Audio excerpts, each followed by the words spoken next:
Sheriff Caleb Voss grabbed Evelyn Carter by the hair and dragged her onto the platform in front of the whole town. Not because she had broken any law, but because she refused to sign away the land her father died protecting. He held her up like something he'd caught in a trap, grinning at the crowd while her 16-year-old brother screamed her name from the chains behind him. "Look at what happens," Voss said, loud enough for every man, woman, and child in Black Mesa to hear, "when somebody thinks they're better than the people who own this territory." The crowd didn't cheer, but nobody moved to stop him either. If this story made you feel something, hit that like button right now, drop the name of your city or country in the comments so I can see how far this story has traveled, and subscribe so you never miss what comes next. The worst is just beginning. The morning it all fell apart started the same way most disasters do, quietly and without warning. Evelyn had been awake before the sun. That wasn't unusual. Ranch life didn't accommodate sleeping in, and the Carter property outside Black Mesa ran on a schedule that her father Samuel had maintained since before she was born. Up at 4:30. Water the horses before breakfast. Check the fence line on the eastern pasture before the heat made the walk miserable. She was pulling on her boots when she heard the horses. Not their horses. Too many hooves. Too many men. She moved to the window and looked out across the yard, and the first thing she saw was a lantern swinging in the dark. Then another. Then 6 more, spread across the property line like a row of orange eyes watching the house. She didn't wake Noah right away. She stood there for a moment, watching, counting, trying to tell herself it was something ordinary. A group of travelers stopping for water. A neighboring ranch pushing cattle past their land in the early hours. But she'd grown up on this land, and she knew what ordinary looked like. This wasn't it. She crossed the hall and knocked twice on Noah's door. He was 16 and slept like the dead, but he'd been trained since he was a child to come awake fast when someone knocked like that. 2 sharp knocks, no waiting, meant move. He appeared in the doorway in his undershirt, hair sideways, eyes still clouded with sleep. "What's happening?" "Riders," she said. "Stay behind me." "Evelyn, behind me." She was 23 years old and had been running this ranch alongside her father since she was 14. She wasn't afraid of confrontation. She'd faced down cattle thieves, bad weather, and a county assessor who tried to inflate their property taxes 3 years running until Samuel Carter walked into his office with a copy of their original deed and a lawyer he'd borrowed from a friend in the next county over. But those situations had involved 1 or 2 men. This was different. By the time she reached the front door, she could hear voices outside. At least a dozen. And beneath the voices, the particular kind of silence that settles over a crowd when it has already made up its mind. She opened the door. Sheriff Caleb Voss stood on her porch. He was a broad man, somewhere in his mid-50s, with a beard that had gone the color of dirty snow and a star pinned to his chest that caught the lantern light. He had a pleasant face. That was the thing about Caleb Voss that most people didn't talk about. How pleasant his face was. How easily it arranged itself into expressions that looked like warmth and reason. He wasn't a man who looked like a monster. That was exactly what made him dangerous. "Miss Carter," he said, "sorry to come at this hour." Behind him, 14 deputies fanned out across the yard. She could see their rifles. "What do you want, Sheriff?" "I need to speak with your father." "My father's asleep." Voss tilted his head slightly, like a man humoring a child. "Then I suppose we'll need to wake him. You'll need a reason and a warrant before you step onto this property." Something shifted in his expression, just slightly, something beneath the pleasantness that was older and colder. "Evelyn." Her father's voice came from behind her. Samuel Carter appeared in the hallway, still dressed, which meant he hadn't been sleeping at all. He put a hand on her shoulder and eased her gently to one side. "Let me handle this." She wanted to argue. She didn't. Samuel stepped onto the porch and looked at Voss with the same steady expression he wore when he was looking at bad weather rolling in from the west. Acknowledgement without panic. "Caleb," he said. "Samuel." Voss reached into his coat. "I have a document here that needs your attention." Her father took the paper. Evelyn watched his face as he read it, and what she saw there made her chest go tight. Not fear exactly, something worse than fear. A man recognizing that something he'd suspected for a long time had finally arrived at his door. "This is a forfeiture notice," Samuel said. "It is." "On what grounds?" "Unpaid territorial assessment fees, dating back 7 years. Samuel looked up. "We've never missed a payment. You know that." Voss shrugged, and the pleasantness was starting to wear thin around the edges now, the way cheap paint does when it gets rained on too many times. "The territorial office has different records." "Then the territorial office has fraudulent records." The word hung in the air between them. Evelyn saw 2 of the deputies exchange a glance. Voss said quietly, "Samuel, don't make this harder than it needs to be." "I'm not making it anything," her father said. "I'm telling you that this document is fabricated, and I'll be in front of a judge with proof of that by Friday morning." Voss looked at him for a long moment. "Sign the transfer," he said. "Take the buyout we're offering. Walk away with something." "This land belonged to my father before me. I'm not signing anything." Another pause, longer this time. Then Voss said, "All right." He stepped back off the porch. He said something quietly to the deputy nearest him, too low for Evelyn to catch. And then everything happened so fast that she would spend years afterward trying to reconstruct the exact sequence of it. One of the deputies moved toward the barn. Samuel started down the steps. Evelyn reached for her father's arm. There was a sound she didn't recognize at first. A crack, low and sharp, coming from somewhere to the left of the house.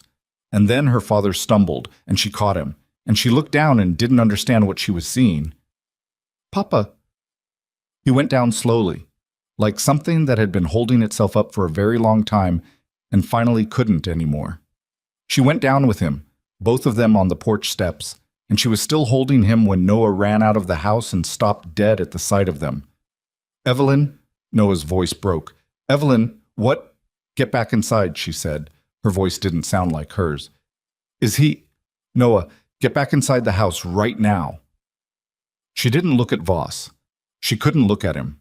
She kept her eyes on her father's face, which was still and pale in the lantern light, and she held his hand, and she said his name twice quietly, in a way that she knew even while she was saying it would not bring him back. Voss's voice came from above her, calm and regretful. "It's a tragedy. Samuel Carter, resisting lawful seizure of property, will need to take the children into protective custody." "I'm 23 years old," she said. "You're an orphan on land that no longer belongs to you. That makes you a ward of the territory until further notice." She looked up at him then. She had thought, in that moment, that she would feel rage. Rage was what she expected, hot and consuming and loud. Instead, what she felt was something much quieter and more dangerous. A kind of clarity. A recording happening somewhere behind her eyes, cataloging everything. His face, his words, the deputies around him, the shape of what had just been done to her family. "This isn't over," she said. Voss looked down at her with something that might have been pity on a different man's face.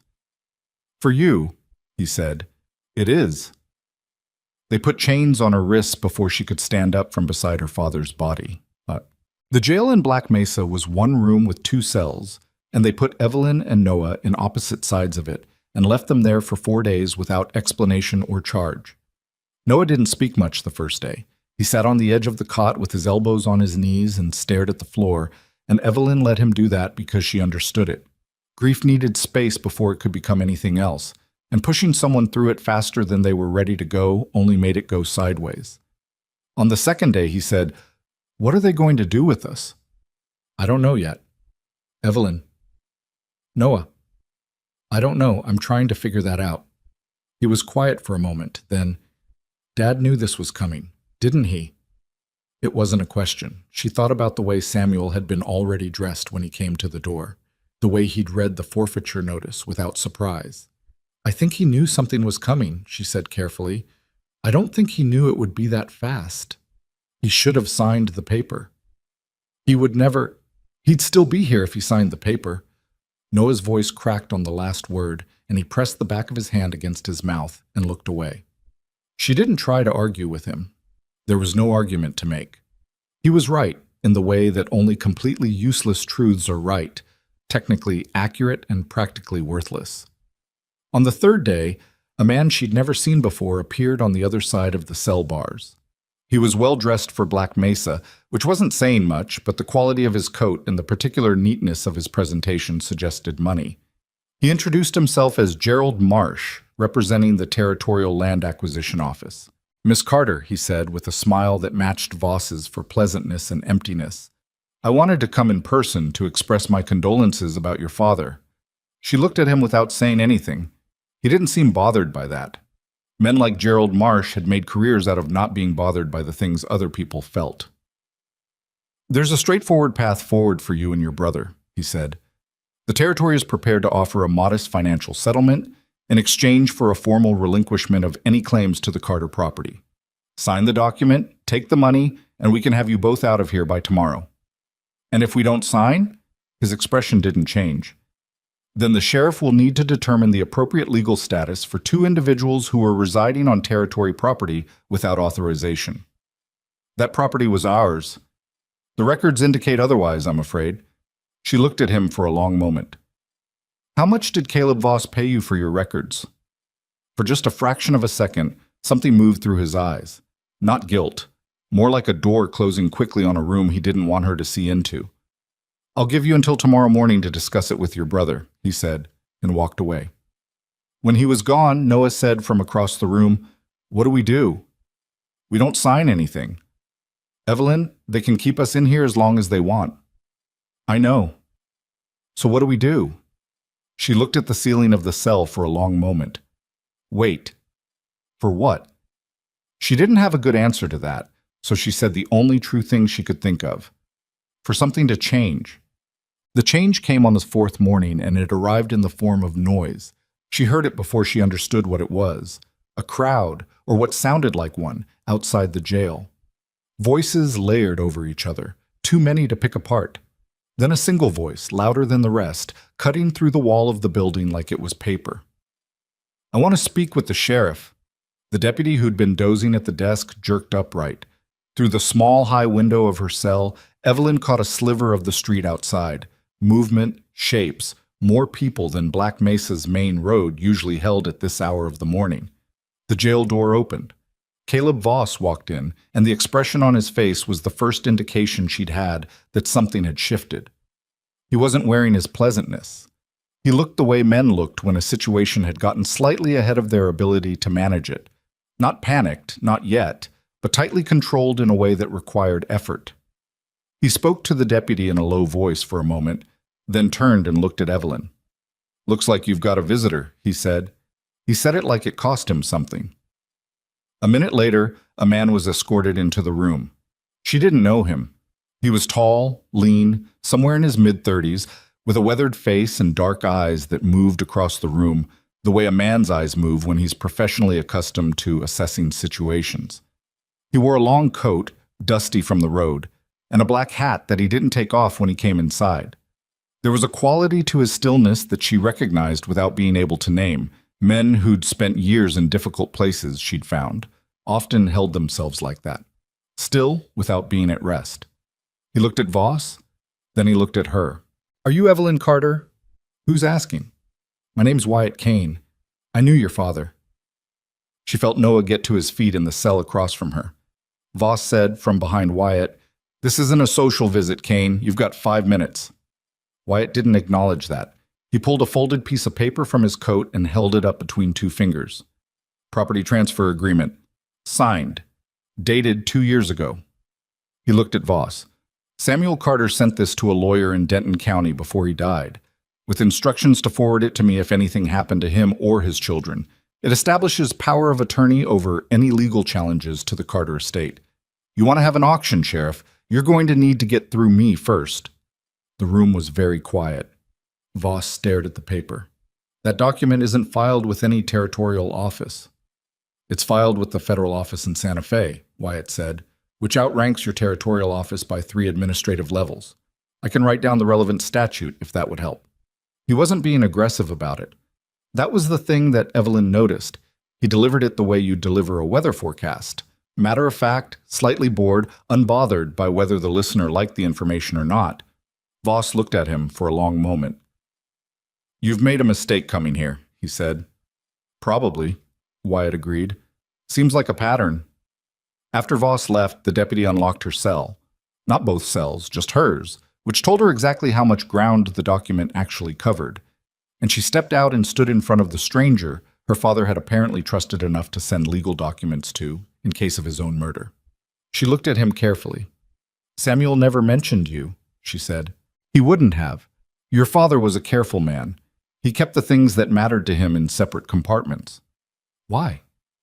Wyatt looked at her with something that wasn't quite sympathy, more like the recognition of a person who had learned something difficult and was watching someone else start to learn the same lesson. "Because when powerful men decide to take something from you," he said, "the last thing you want is for them to know everything that matters to you." She held his gaze. "That didn't work out very well for him in the end," she said. "No," Wyatt said quietly. "It didn't." Across the room, Noah pressed his face against the bars of his cell. "Are you getting me out of here?" Wyatt glanced at him. "Working on it." "What's taking so long?" "Bureaucracy," Wyatt said. "Hold tight." Noah made a sound that under different circumstances would have been a laugh. Monstad.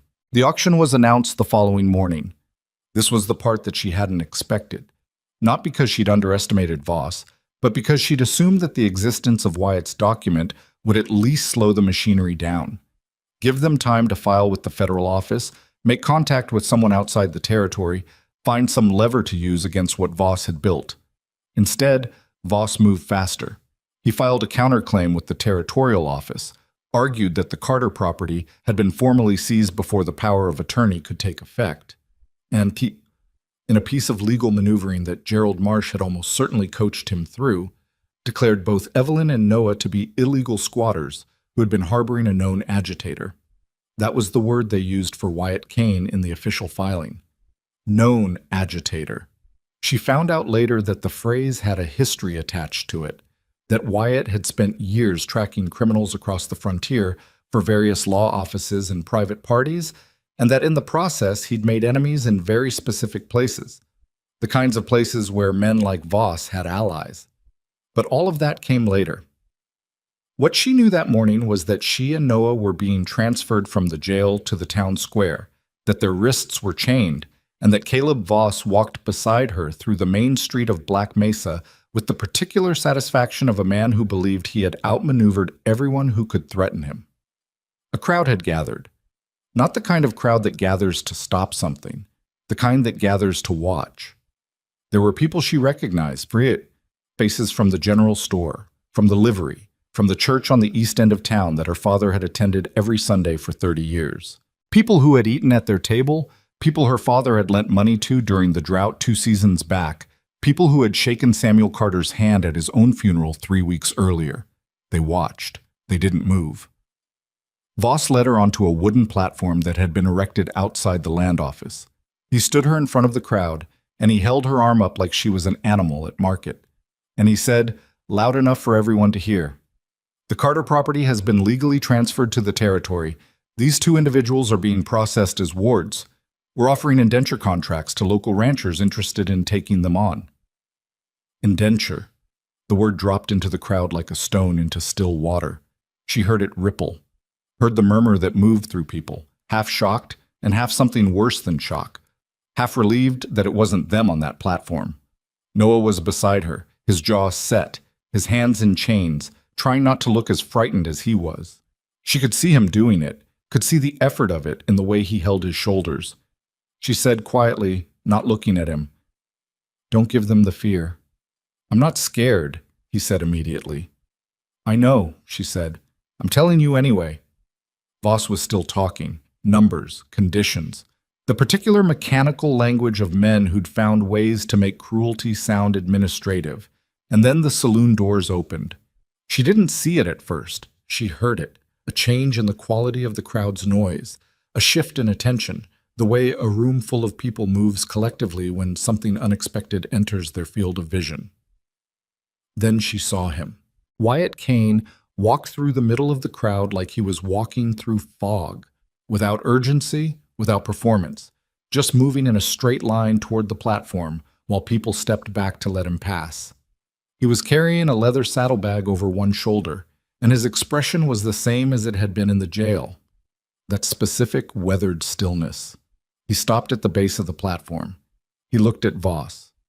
He set the saddlebag on the table in front of the auctioneer and opened it, and she could see from where she stood that it was full of currency. $2,000, he said, against whatever these men are bidding. The crowd went completely silent. Voss stared at him. You can't buy people, Kane. I'm not buying people. He looked up at Evelyn then, directly, without apology or performance. Just looked at her the way a man looks at something he's made a decision about. I'm paying the indenture clearance fee on both of them, which, according to your own territorial statute, Section 4, Paragraph 12, releases them from ward status immediately upon payment. Gerald Marsh, standing to Voss's left, made a noise that was not quite a word. You looked that up, Voss said. I had a free afternoon, Wyatt said. The silence stretched. Then Voss said, quietly and very carefully, You're making enemies you can't afford. Adding to the collection, Wyatt said. He held out his hand to Evelyn. Let's go. She looked at his hand for half a second. She was not a woman who accepted help easily. She hadn't been raised to be, and experience hadn't softened that particular edge. But she had also lived long enough to know the difference between pride and stupidity.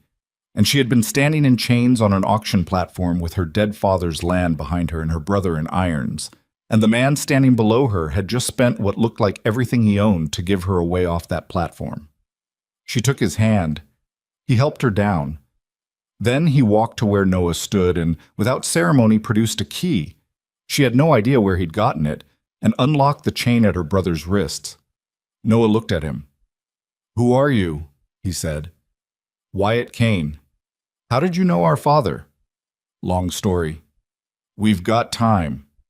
Wyatt glanced at the crowd around them, at Voss standing on the platform with a look on his face that had moved past controlled into something that required effort to hold on to, at the deputies whose hands had drifted toward their guns without quite arriving. We've got about 3 minutes, he said. Save the questions. He turned and walked back through the crowd, and Evelyn took Noah's arm and followed, because there was nothing else to do and nowhere else to go, and because somewhere behind the shock and the grief and the specific exhaustion of 4 days in a jail cell, she understood one thing clearly. Caleb Voss had just watched his plan slip sideways, and men like Caleb Voss didn't let things slip without reaching for them. They had 3 minutes, maybe less. She walked faster. They made it 3 blocks before the first rider appeared behind them. Evelyn heard the hooves before she saw the horse, a single rider coming fast down the side street that ran parallel to the main road, cutting off the angle toward the livery where Wyatt had told them his horse was stabled. She grabbed Noah's arm and pulled him sideways into the gap between the hardware store and the building next to it, and they pressed flat against the wall while the rider thundered past, close enough that she could smell the horse's sweat. Wyatt came in behind them without being told. That was Denton, he said quietly. He's Voss's fastest rider. Means they're not coming after us themselves yet. They're boxing us in first. How many ways out of this town? Evelyn asked. 4 roads? They'll cover all of them inside of 10 minutes. Then we need to move in the next 9. Noah said, The livery's on the east end. I know where the livery is, Wyatt said. He was looking at the roofline across the street, thinking. There's an alley behind the feed store that runs to the back of the livery yard. They won't think to cover it first because it dead ends if you don't know about the gap in the fence at the far corner. And you know about it, Evelyn said. I spent 2 days in this town before I came to that jail. I wasn't just sitting around. She looked at him.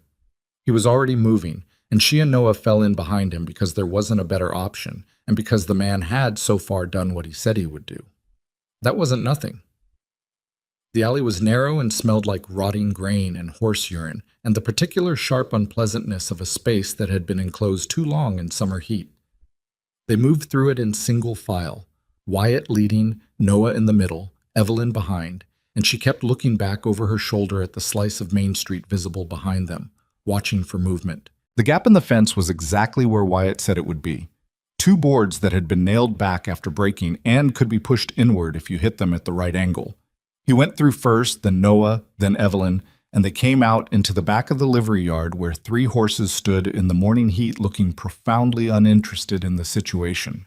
One of them was a big gray, well-built and trail-worn, which Evelyn immediately understood was Wyatt's. The other 2 were livery horses, older, mismatched, but sound enough. "We're taking all 3?" Noah said. "You want to ride double for 50 miles? Point taken." "I don't have money for the horses," Evelyn said.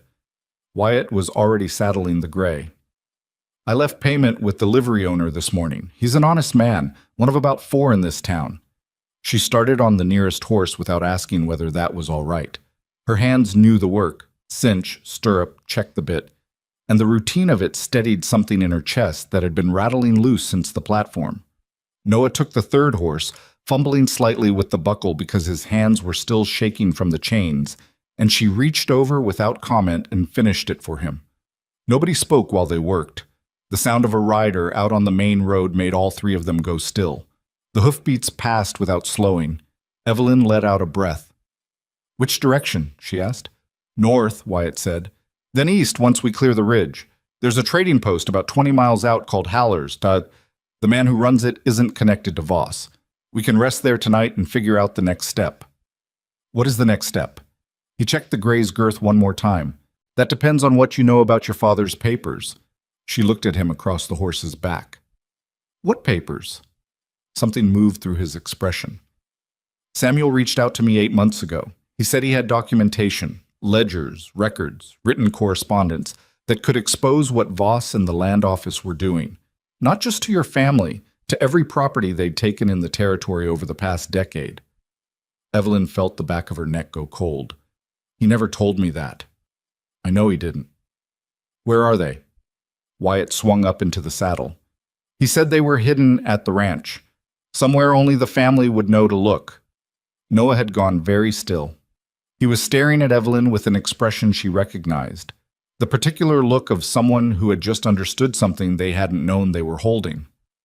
"The root cellar," Noah said. She looked at him.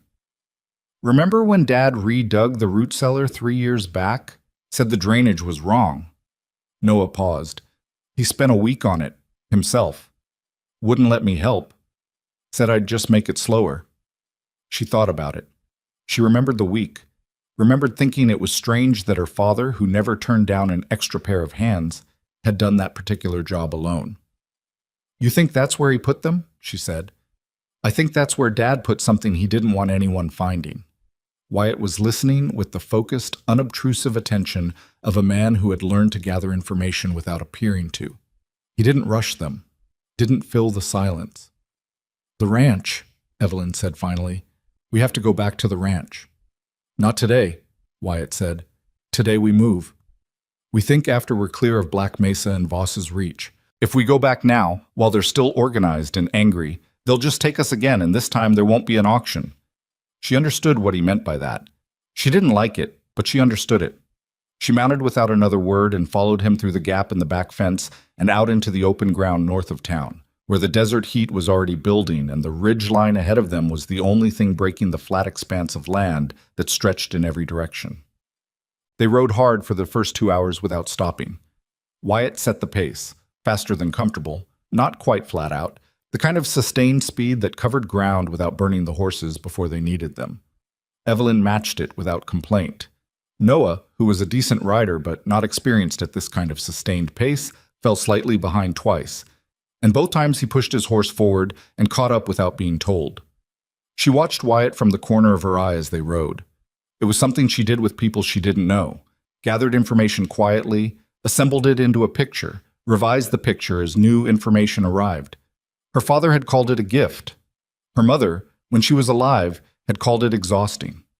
What she assembled about Wyatt Kane in those first 2 hours of hard riding was this: he knew how to move through open country without wasting effort, which came from years of it. He checked their back trail at regular intervals, always casually, never in a way that announced anxiety, which meant he'd been in situations where announcing anxiety was dangerous. He didn't talk while he rode, but he wasn't unfriendly in the silence. He simply had no use for conversation that didn't serve a purpose, which she found, against her expectations, something close to a relief. He was also, she noticed, favoring his right side slightly. Not dramatically. Just a degree of care in the way he moved that suggested something below his ribs on the left was unhappy with the activity. She filed that away. They stopped at midday at a dry creek bed that still had some mud at the bottom, enough to water the horses from cupped hands, and Wyatt produced dried meat and hard bread from his saddlebag, divided it into 3 portions with the kind of exactness that suggested he'd done it many times, and handed portions to both of them without being asked. Noah ate like he hadn't seen food in a week, which was essentially true. "You said you knew our father," Noah said between bites. "From where?" Wyatt was sitting with his back against a rock, eating slowly, watching the horizon behind them. He didn't answer immediately, not in the way of someone avoiding the question, but in the way of someone deciding how much of an answer to give. 11 years ago, he said finally, I was working for a federal marshal's office out of Denton County, tracking a fugitive through the Western Territory.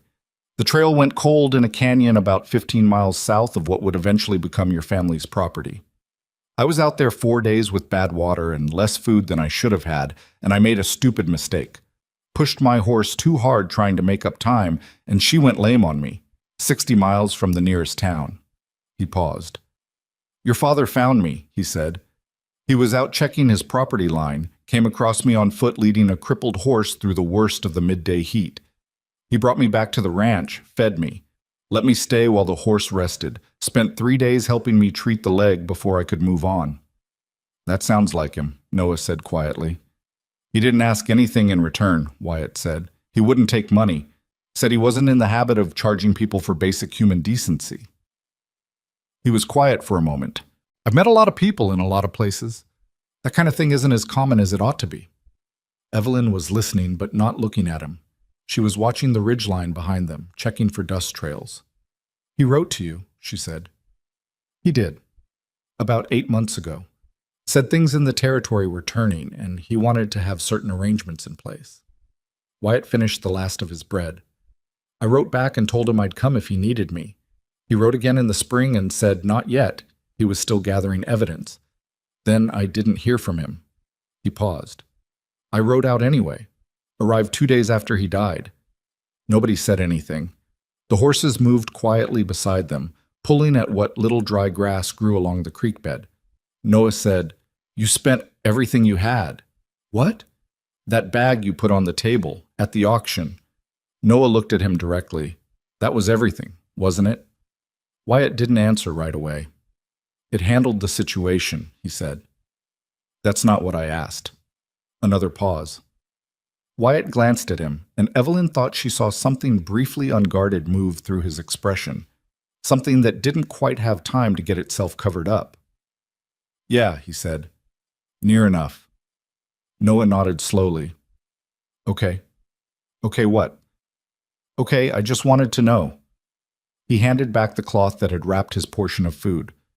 Thank you. Wyatt took the cloth and didn't say anything, but something in the set of his shoulders shifted slightly, and Evelyn noted that too. Bratyong. They reached Haller's trading post near sundown. It was not an impressive establishment, a low building made of uneven timber, a small corral with 4 horses and a mule, a hand-painted sign over the door that had weathered to the point where Haller's trading post was more suggested than stated. But the light in the window was warm, and the smoke from the chimney smelled like something being cooked rather than just burned, and after a day in the saddle in the heat, that was enough. The man who ran it was named August Haller, and he was somewhere north of 60, with a beard that looked like it had been growing since the territory was founded, and eyes that had the particular sharpness of someone who had dealt with all varieties of people for a very long time and stopped being surprised by most of them. He looked at Wyatt, then at Evelyn and Noah, and said, Trouble? Modest amount, Wyatt said. Voss? The same. August made a sound that wasn't quite a word and stepped back from the door. Come in then. I've got stew and 2 rooms. $3 for the night, horses included. Fair, Wyatt said.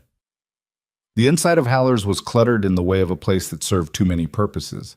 Trading post, way station, informal gathering point for the scattered ranching families who worked the land between Black Mesa and the next county over. There was a counter along one wall with supplies behind it, a table with 4 mismatched chairs in the center, and a fireplace with a pot hanging over it that was the source of the stew smell. There was also, Evelyn noticed immediately, a man sitting at the table who was not August Haller. He was younger, late 30s maybe, with a weathered face and a jacket that had seen better decades, and a cup of coffee he'd been nursing long enough for it to go cold. He looked up when they came in, clocked Wyatt, and his expression went through something complicated. "Kane," he said. Wyatt stopped. "Reeves," he said. The two men looked at each other for a moment with the specific quality of men who shared history they hadn't finished processing. "Didn't expect to see you out here," Reeves said. "Could say the same." Reeves's eyes moved to Evelyn and Noah with a question in them that he didn't ask out loud. "Carter's children," Wyatt said. It was the most abbreviated explanation she'd ever heard, and it apparently contained enough information for the man named Reeves, because he nodded once and went back to his cold coffee. August served the stew, thick, heavy, full of unidentifiable root vegetables, and what had once been a reasonably substantial piece of beef. And the four of them sat around the table and ate, and for a little while nobody talked about anything that mattered. Noah ate everything in his bowl, and most of the bread August put out without looking up. Evelyn ate less. She kept watching Reeves. After a while, she said, "How do you know Wyatt?" Reeves glanced at Wyatt, who was looking at his stew. "We worked together," Reeves said. "Few years back. Marshal service." "You're a marshal?" "Was." He set down his spoon. "Resigned about 2 years ago." "Why?" Something moved through his face. "Found out that some of the work I was doing wasn't exactly what I'd signed up for." She looked at him carefully. "Meaning?" He glanced at Wyatt again, and this time Wyatt looked up. "Tell her," Wyatt said. "It's her family." Reeves was quiet for a moment. He turned the coffee cup in his hands, not drinking from it. "About 3 years ago, I was assigned to the Territorial Assessment Office. Administrative support, basically.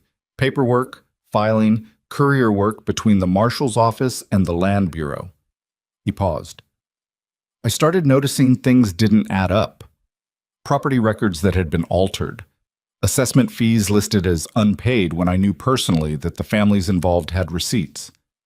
Correspondences between the Land Bureau and Caleb Voss that should have gone through official channels but didn't."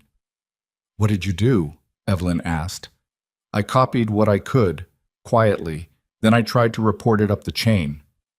His jaw tightened slightly. "The chain was compromised. I ended up in front of a disciplinary board inside of a month on charges of misappropriating official documents. I resigned before they could fire me, took what I'd copied, and went to ground." The room was very quiet. "You have copies of those records," Evelyn said. "Some of them. Not enough by themselves to move against Voss in any official capacity. But combined with what your father was apparently gathering," he stopped. "Samuel reached out to me about 6 months ago. I think he found my name on one of the documents he'd obtained. He was trying to build a complete picture, cross-reference the internal records with what was visible from outside." "He never told me," Evelyn said again. "He was protecting you," Reeves said. "If you didn't know what he was doing, you couldn't be pressured into giving it away." She sat with that for a moment. The logic of it was sound, and she hated how sound it was, because understanding her father's reasoning didn't make the exclusion sting any less. Noah said, "He was protecting us, and it didn't work." "No," Reeves said. "It didn't." Wyatt said, "The question is what we do with what we've got." "Which is not enough," Reeves said. "Not yet." Wyatt looked at Evelyn. "You think those documents are at the ranch?" "Noah thinks the root cellar," she said. Reeves said, "Going back there is dangerous." "Everything's dangerous," Noah said. He'd been quiet through most of this, and when he spoke, they all looked at him. He was looking at the table, turning his spoon over in his fingers. "Our father got killed for those documents. 2 options. We go get them and use them, or we run and they were worth nothing. I'm not interested in the second one." Nobody argued with that. Outside, the wind had picked up, and somewhere on the edge of the property, one of the horses in the corral made a low sound and shifted. Evelyn heard it and looked at the door without knowing why. Then she heard something else. Hoofbeats. Distant, but not as distant as they should have been this far from Black Mesa if no one had been following them. Wyatt heard it at the same moment. She could tell by the way he went still with that particular quality of stillness that meant his attention had shifted entirely outward. Reeves was already on his feet. August, at the counter, said without turning around, "Back doors through the storeroom. Leads to the corral from the south side. They won't cover it first." "You've done this before," Evelyn said. "This is Black Mesa territory, young woman," August said. "Everyone out here has done this before." Wyatt was already moving. Evelyn grabbed Noah's arm, and they went through the storeroom, packed shelves, smell of dried herbs and gun oil, a low doorway that opened onto the darkness behind the building. The horses were where they'd been left. Evelyn found hers by memory and touch, worked the knot on the lead rope quickly and quietly, and had her saddle half on before she realized she was shaking. Not from fear exactly, from something that had been held very tightly all day and was looking for a way out. She got the saddle on. She got mounted. Wyatt came up beside her in the dark. "You all right?" "Fine." He looked at her for a moment with what might have been skepticism, but didn't say anything about it. Reeves had his own horse. She didn't ask where it had come from because there wasn't time. Noah was up and ready, and they moved out of the corral through the south gate and into the open dark of the territory, away from the hoofbeats that were still getting closer. They rode for another 2 hours before Wyatt called them down to a walk.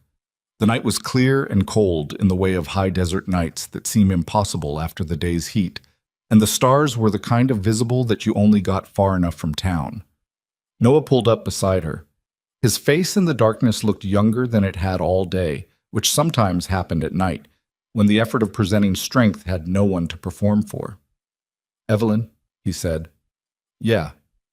"We're going to be okay." She looked at him. He was 16 years old, and he had watched their father die and spent 4 days in a jail cell and had just ridden through the dark away from men with guns for the second time in 12 hours. "Yeah," she said. "We are." She didn't know if it was true. She was reasonably sure he didn't either. But some things needed to be said regardless. Reeves had come up on her other side. He rode for a while in silence, and then said, quietly, "Your father was a good man, Miss Carter. I want you to know that I understood what he was trying to do, and why it mattered." She looked straight ahead at the dark land in front of them. "I know," she said. "He talked about you," Reeves said. "In his letters. Said you were the one who was going to see this through if it came to that." She didn't say anything. "He was right," Reeves said, "from what I've seen today." Up ahead, Wyatt had slowed slightly and was looking back at the three of them. In the starlight, his face was mostly shadow, but she could see the angle of his attention. "There's a canyon shelter about 4 miles ahead," he said. "Enough cover to rest until first light. Then we figure out how to get back into Carterland without walking into whatever Voss has left there." "He'll have men at the ranch," Reeves said. "He'll have men everywhere," Wyatt said. "Question is how many and how spread out. Men cost money. Voss has money, but he also has a lot of territory to cover." He paused. "We use the spread to our advantage." "One problem," Evelyn said. Wyatt looked at her. "The root cellar entrance is inside the barn," she said. "You can't get to it without going through the barn. And the barn is the first place they'll post someone because it's the most defensible position on the property." Wyatt nodded slowly. "How well do you know that barn?" "I grew up in it," she said. "Every entrance, every way in and out." "Yes." "Then you're not a liability," he said. "You're the plan." She hadn't thought of it that way. She filed that away too, next to everything else she'd been collecting about Wyatt Kane, and turned it over in her mind as they rode toward the canyon shelter, and the last of the night wore itself out toward morning. The territory was enormous and dark around them, full of the particular silence that exists in places where human presence is thin and consequence runs deep. She had grown up in that silence, had thought of it as home. It still felt like home, but it didn't feel safe anymore, and she understood riding through it with a man she'd known for 12 hours and a brother who was running on nothing but stubbornness and a former marshal with a folder of stolen documents that safe wasn't the point anymore. Getting to those records was the point. Everything else, every danger, every rider, every hard mile between here and the ranch that had been her father's and her grandfather's and the only place she had ever truly understood herself, was just the cost of getting there. She could pay it. She intended to. They reached the canyon shelter an hour before dawn. It was less shelter than suggestion, a wide overhang of red rock that cut the wind and hid a fire's light from anyone more than 30 yards out, with enough space for 4 people and 3 horses if nobody was particular about personal territory. Wyatt had clearly been here before. He went straight to the back of the overhang without hesitating, checked behind a flat rock wedged against the wall, and produced a small bundle of dry kindling wrapped in oilcloth that he'd apparently left here on a previous occasion. Reeves raised an eyebrow. "I move around a lot," Wyatt said, by way of explanation. They built a small fire, low and careful, and sat around it while the cold worked its way out of their bones, and Wyatt spread a rough hand-drawn map on the ground between them and weighted the corners with stones. The Carter Ranch was marked with a small X. The roads were marked with lines. The approaches were marked with nothing because Wyatt didn't know them. "Tell me the land," he said to Evelyn. She looked at the map for a moment, then picked up a stick and began drawing in the dirt beside it. More detailed, more specific, drawn from the memory of someone who had walked every inch of that property since childhood. The eastern pasture, the creek bed that ran along the northern border, the stand of cottonwoods that her father had always used as a landmark when riding back in bad weather. And the barn, she drew that in careful detail. "Main entrance is here," she said. "Faces the house. That's the obvious approach, and they'll have it covered." "Side door?" Reeves asked. "Here, on the north face. It latches from inside, but the latch has been broken for 2 years. My father kept meaning to fix it, and never did." She paused on that, just for a second. Then she kept going. "If you lift the door slightly while you push, it opens without the latch engaging. That's a tight approach from the north," Wyatt said. "You'd have to come through the cottonwoods and cross about 40 yards of open ground." 43 yards, Evelyn said. "I know, because I used to race Noah from the tree line to the barn door when we were kids. He never beat me until he was 14. Noah, sitting across the fire, said, "I was being polite." "You were not." A small silence fell, not uncomfortable, the kind that happens when something almost like normal passes through a situation that has been anything but. Reeves cleared his throat. "How many men does Voss typically station at a seized property?" "Depends on how much he values what's there," Wyatt said. "Given that he knows the documents might be on this property, and he has to suspect that, otherwise why not just let us run, he'll have put serious numbers there. 4, maybe 6, possibly more." "We're 4, Noah said. "We're 4, Wyatt agreed. "Reeves has a gun," Noah said. "You have a gun. My sister." "I have a gun," Evelyn said. Noah looked at her. "Dad's revolver," she said. "I've had it in my boot since the day they came to the house. They searched me when they put me in the cell, but they didn't search well enough." She let that sit for a moment. "I grew up on a ranch. I know how to use it." Wyatt looked at her with an expression that was not quite surprise, more like revised assessment. "All right," he said. "Then we're 4 armed people going against somewhere between 4 and 6 men who know the terrain and are expecting someone to come." "When you say it like that," Noah said, "it sounds like a bad idea." "Most necessary things sound like bad ideas before they work," Wyatt said. Reeves said, "We need a distraction, something to pull at least 2 of them away from the barn before we move on the north door." "The house," Evelyn said. They looked at her. "The main house is 70 yards from the barn, directly east.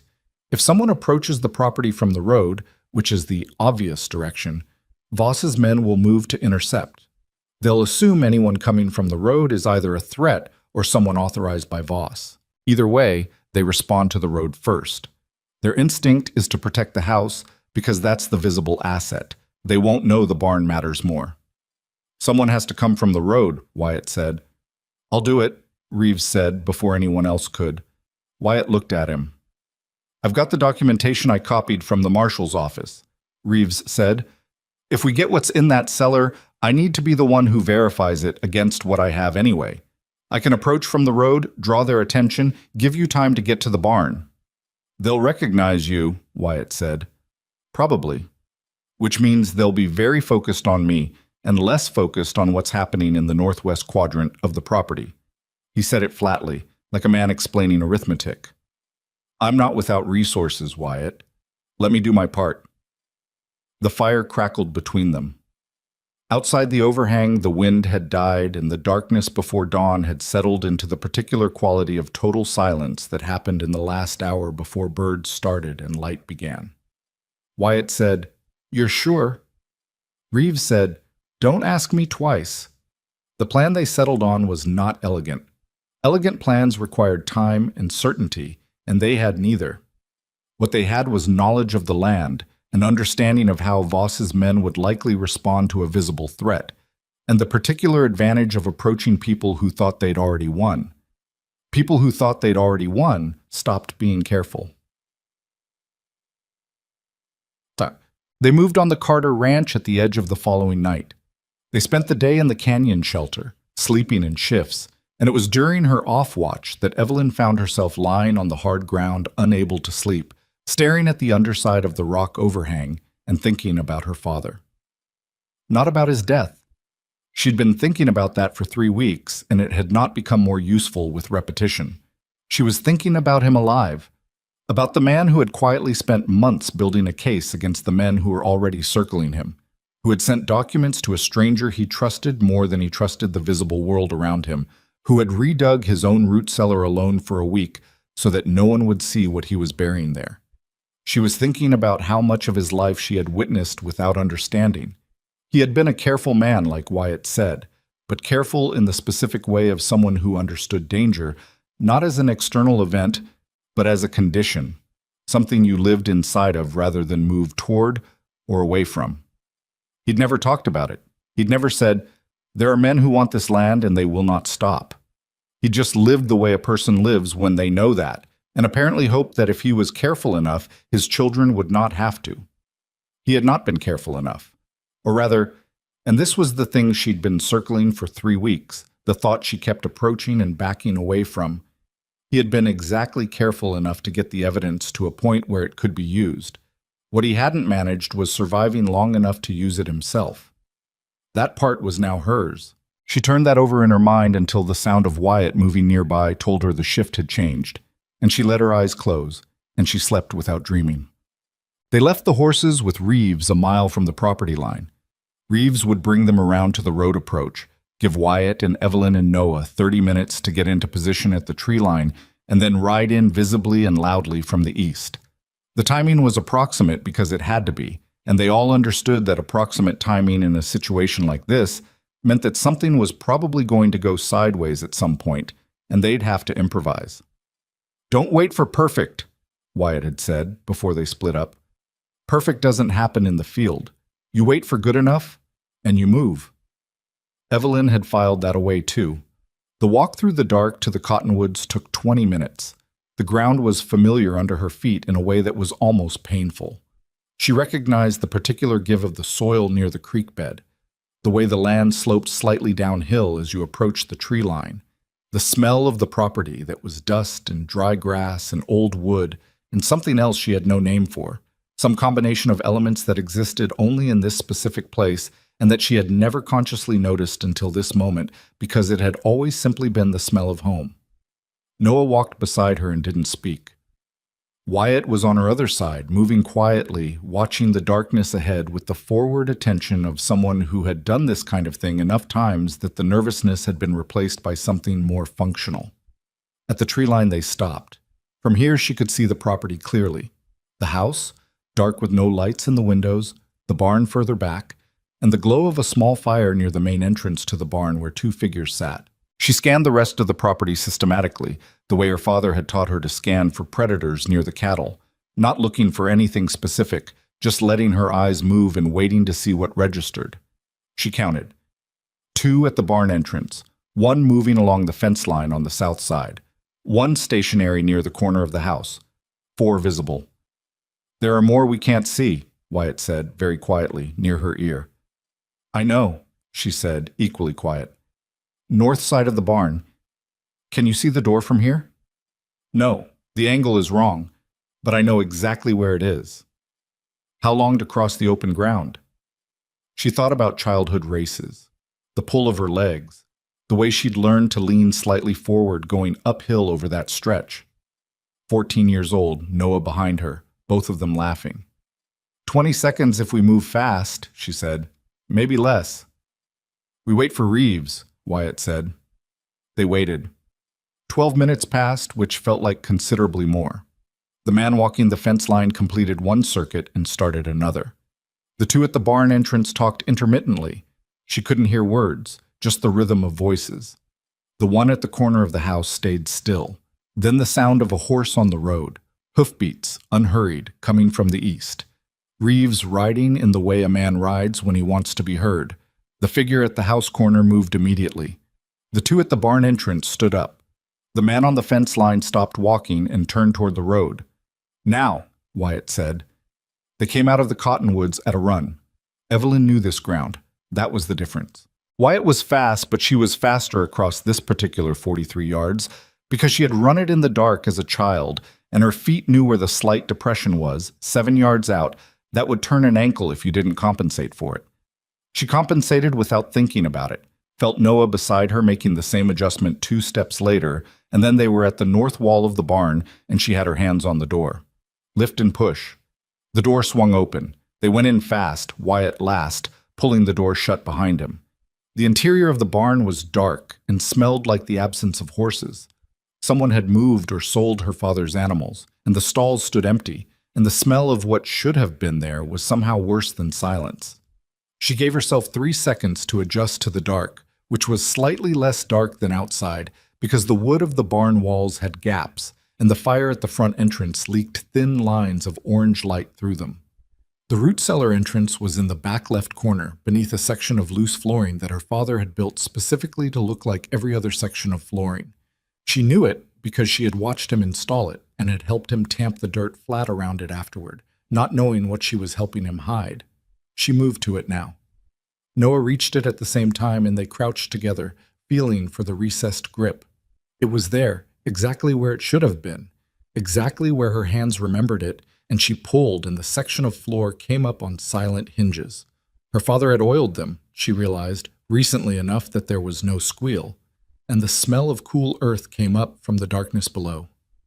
There's a lantern, Noah said. He'd found it on the shelf beside the entrance without needing light to know it was there. He always kept one here. Evelyn took it. Wyatt produced a match from his coat and lit it, and she turned the flame down as low as it would go and climbed down into the cellar. It was exactly as she remembered from childhood. 6 feet of headroom, earthen walls, shelves on 3 sides that had once held preserved food through the winters. The shelves were mostly empty now, but along the back wall, behind a section that appeared to hold nothing but empty jars, she found a flat wooden box sealed with a simple latch. Heavy. She lifted it without opening it and passed it up to Noah. Above her, she heard Wyatt's voice, low and urgent. Evelyn, we have a problem. She came up out of the cellar fast. Wyatt was at the gap in the barn wall nearest the front entrance, looking through it. She came up beside him and looked. Reeves was off his horse in the open ground near the house, and the man who had been at the corner was speaking to him, but the 2 men from the barn entrance hadn't both moved toward the house. One had. The other had stayed, and he was now moving along the side of the barn toward the north wall, toward them. He heard something, Wyatt said. Or he's the careful one, Evelyn said. Noah held the box against his chest. What do we do? Wyatt said, Get to the south side of the barn. There's a gap in the wall on that end. I saw it when we came in. Wide enough to get through. Move now. They moved, Evelyn with the lantern extinguished, Noah with the box, Wyatt behind them watching the north door. They reached the south wall, and she found the gap, a section where 2 boards had warped apart and never been repaired, wide enough to squeeze through sideways if you breathed in. Noah went through first because he was thinner. Evelyn passed the box through to him and went next, the rough edges of the boards catching her coat. Wyatt came through last, and as he did they heard the north door open. A voice said, from inside the barn, Someone's been in here. Evelyn didn't wait to hear what came next.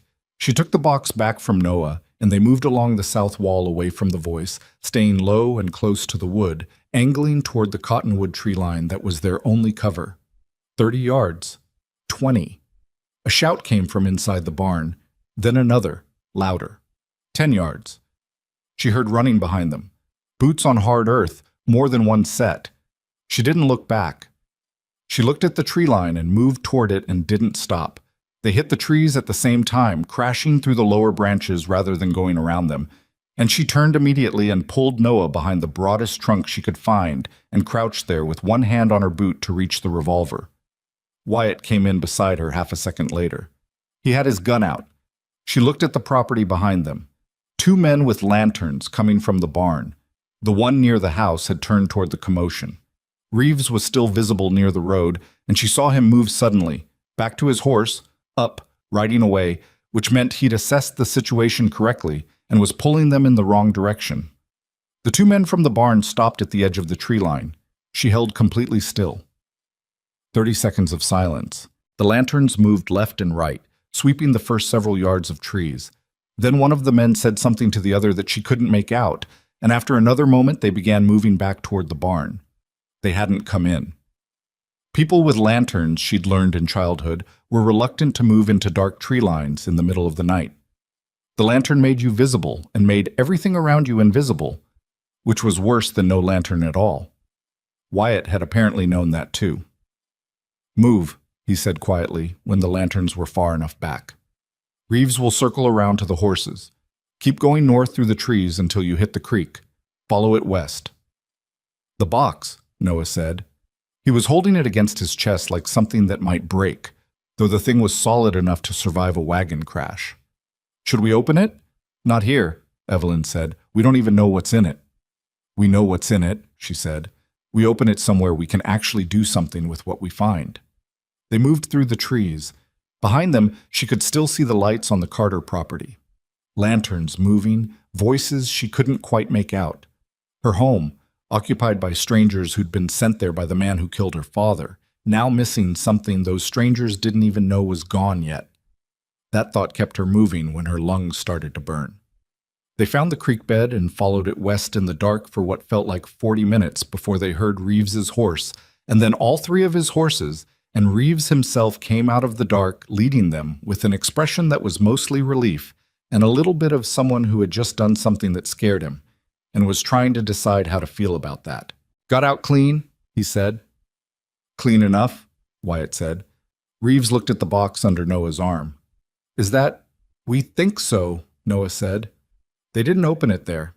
They put another 4 miles between themselves and the property, riding until the territory opened up into a wide, flat stretch where anyone approaching would be visible from a 1/4 mile in any direction, and then they stopped and Evelyn took the box from Noah and set it on the ground and opened the latch. Inside, wrapped in oilcloth and then wrapped again in a leather sleeve that had been stitched closed, were documents. She counted while she laid them out on the ground, 12 separate ledger pages, folded, with entries written in her father's careful hand that cross-referenced dates, names, and amounts against records she didn't immediately recognize. 6 letters, sealed originally and then opened and resealed. A hand-drawn map of the territory with parcels marked in different colors, and one document she recognized immediately, because she had seen it before, or rather, she had seen the original, in Voss's hand the night he came to the house, and what she was looking at now was a copy her father had made, with annotations in the margins noting specific discrepancies between the official record and his own receipts. She handed the ledger pages to Reeves. He went through them quickly, his expression changing as he read. Not dramatically, just a tightening around his eyes that told her the information was significant. He cross-referenced everything, Reeves said. Every property transfer, every fabricated assessment. He matched the dates of the transfers against the dates of the deaths or disappearances of the landowners. He looked up. "This isn't just your family, Evelyn. This is 11 families, going back 9 years. The number sat in the cold air between them. 11 families. "Names?" Wyatt asked. "Some I recognize from the documents I took." Reeves shuffled through the papers. "Harlan Pruitt, the Mosswood family. A widow named Cecilia Vance who died in what was recorded as an accident in the spring of '81. He paused. "These are people who disappeared quietly, people nobody looked for." Noah said very quietly, "Dad found all of them." "He found what happened to them," Reeves said. "He built the connection." Evelyn was holding one of the letters. It was addressed to Gerald Marsh, the man who had visited her in the jail, the well-dressed Land Bureau representative, and it was signed by a name she didn't recognize. But the content was clear enough. It laid out a procedure for filing false assessment records and outlined the expected timeline for legal challenge from property owners before the transfer could be finalized. A procedure. Like it was a business process. Like the systematic destruction of 11 families was a workflow to be optimized. Her hand was shaking slightly, and she made herself be aware of it, and then made it stop, because she needed to be useful right now, and shaking hands were not useful. "Is this enough?" she said. Reeves considered the question seriously, which she appreciated. He didn't rush to reassure her. "It depends on who we get it to," he said finally. "In this territory, with the infrastructure Voss has built, no, it's not enough. He owns the local courts. He owns the territorial office. He owns most of the men with legal authority between here and the county line." "Then we go past the county line," Wyatt said. "Federal court," Reeves said, "Santa Fe. It's the only jurisdiction where Voss's influence doesn't reach." "How far?" 4 days hard ride. Evelyn folded the letter carefully and placed it back in the leather sleeve. She took her time doing it, aligning the edges, putting everything back exactly as her father had packed it. She latched the box and picked it up and stood. "Then we leave at first light," she said. "Voss will figure out the documents are gone by morning," Wyatt said. "He'll have riders on every road south and east by dawn." "Then we don't take the roads," she said. She looked at the map in Reeves's hand, the one her father had drawn, with the territory parcels marked in different colors. "My father knew this territory better than anyone," she said. "Every property on this map is a family that Voss stole from. Some of them were forced to move on. Some of them are still out here, on smaller land, on the edges." She looked at Wyatt. "You said Voss's men cost money. He can't cover every route if we're not taking the routes he expects." Wyatt looked at the map, then at her. "You're thinking we move through the properties." "I'm thinking these families have reasons to help us," she said, "and reasons to know routes that Voss's men don't monitor, because they weren't worth monitoring when they were just poor families trying to survive." Reeves said, "That's not guaranteed. Some of those people will be too afraid." "Some will be," she agreed, "but not all of them." She looked at the list of names in Reeves's hand. "My father spent 9 years learning what happened to those families. I'm betting at least some of those families spent the same 9 years wondering if anyone was ever going to do anything about it." The wind had come up from the south, warm and dry, and it moved through the grass around them and carried the particular smell of the territory at night, dust and sage and distance. Wyatt said nothing for a long moment. Then he said, "How long have you been thinking that way?" Evelyn looked at him. "Since you told me about the 11 families." He held her gaze and then nodded once, which she had already learned was his version of agreement. "All right," he said. "First light." She kept the box. She held it against her side as she walked back to the horses, and she was aware, with the particular clarity of someone who had been in crisis long enough for the noise to quiet down, that what she was carrying was not just her father's work. It was the reason he had died, and it was now the only reason any of this could mean something. She put her foot in the stirrup and mounted and looked out across the dark territory, the enormous, indifferent, beautiful land that had belonged to her family and been taken and that she was riding away from now, again, for the second time in as many days. But this time she was riding away with something, and that, she thought, as Wyatt came up beside her and Reeves and Noah fell in behind and they turned south in the dark, was a very different thing from simply running. The first family on Samuel Carter's map lived 11 miles southwest of the Carter property, on a narrow strip of land pressed between 2 dry creek beds that nobody with money had ever wanted. Their name was Pruitt.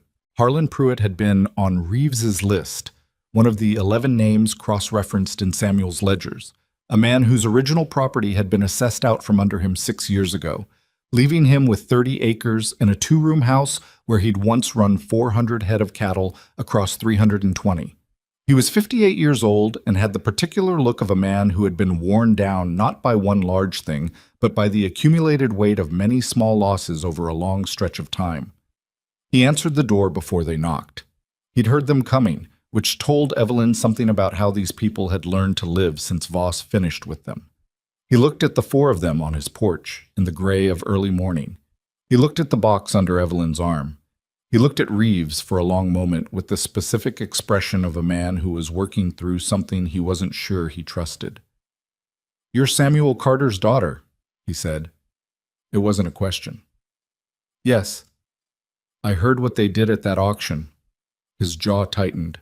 "Heard about your father, too. I'm sorry for it." "Thank you," she said. "Mr. Pruitt, I need to ask you something directly, and I need an honest answer." "Ask." "The road south through Callow Pass, is it being watched?" He was quiet for 3 seconds. "You're trying to get to Santa Fe." "Yes." Another pause.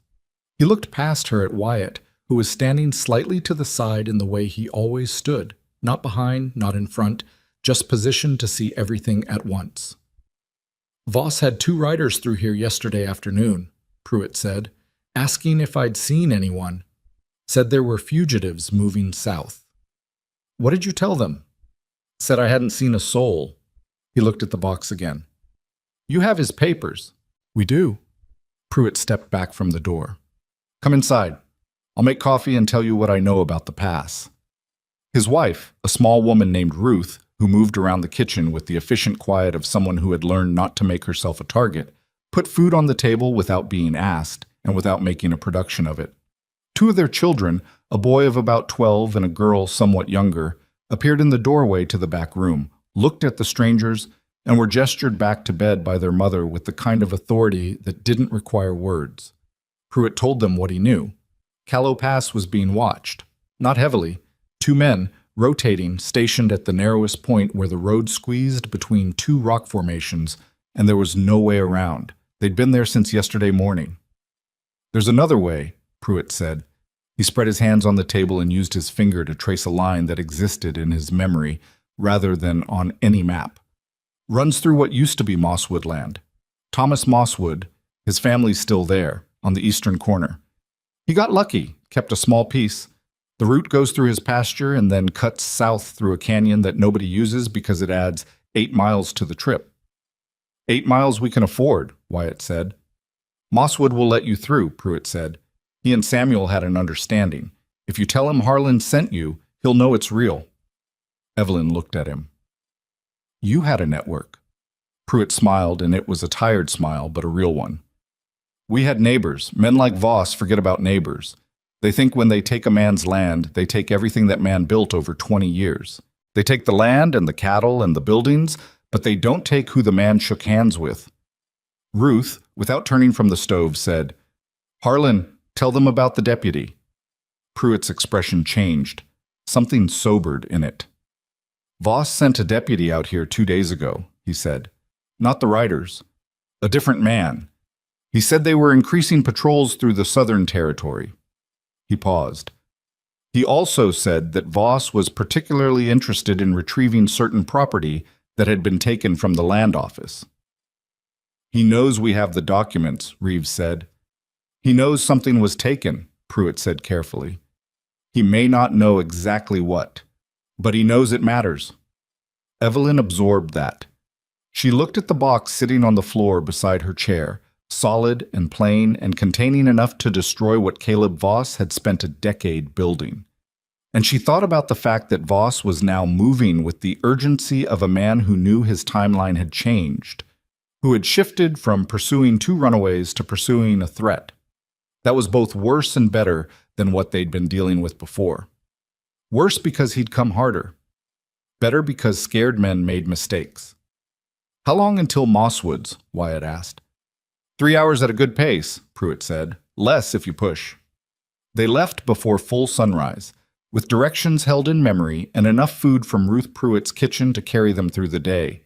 As they rode out, Pruitt stood at his fence line and watched them go, and Evelyn looked back once and saw in his posture something she recognized, the particular uprightness of a man who had been bent for a long time and had just found something to stand straight for.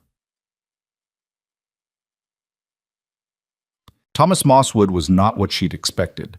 The name on her father's ledger had suggested someone older, and the reduced circumstances of the eastern corner parcel had suggested someone defeated. What she found was a man of about 40, with alert eyes and two teenage sons who were already saddled up and waiting in the yard when the four of them rode in, as if they'd been expecting company. "Harlan sent word," Mosswood said, by way of explanation. He had a direct way of speaking that reminded her of Wyatt, though the two men were nothing alike in other respects. "He sent word how?" Reeves asked. "We left his property less than 3 hours ago." "His boy rode ahead, 11 years old, knows every shortcut in this territory." Mosswood looked at the box. "Samuel Carter's papers?" "Yes," Evelyn said. He nodded. "My father's name is in those papers somewhere, I expect." He said it without emotion, just acknowledging a fact. "He died on what used to be our north pasture. Voss called it a fall from a horse." "I'm sorry," Evelyn said. "Save the sorry for after Santa Fe," he said. Not unkindly, just practically. "My boys will ride with you to the canyon mouth. After that, you're on your own. The terrain past that point is navigable. You just need to know which forks to take." "We'd be grateful," Wyatt said. "No." Mosswood looked at him steadily. "You're carrying the reason my father died for something.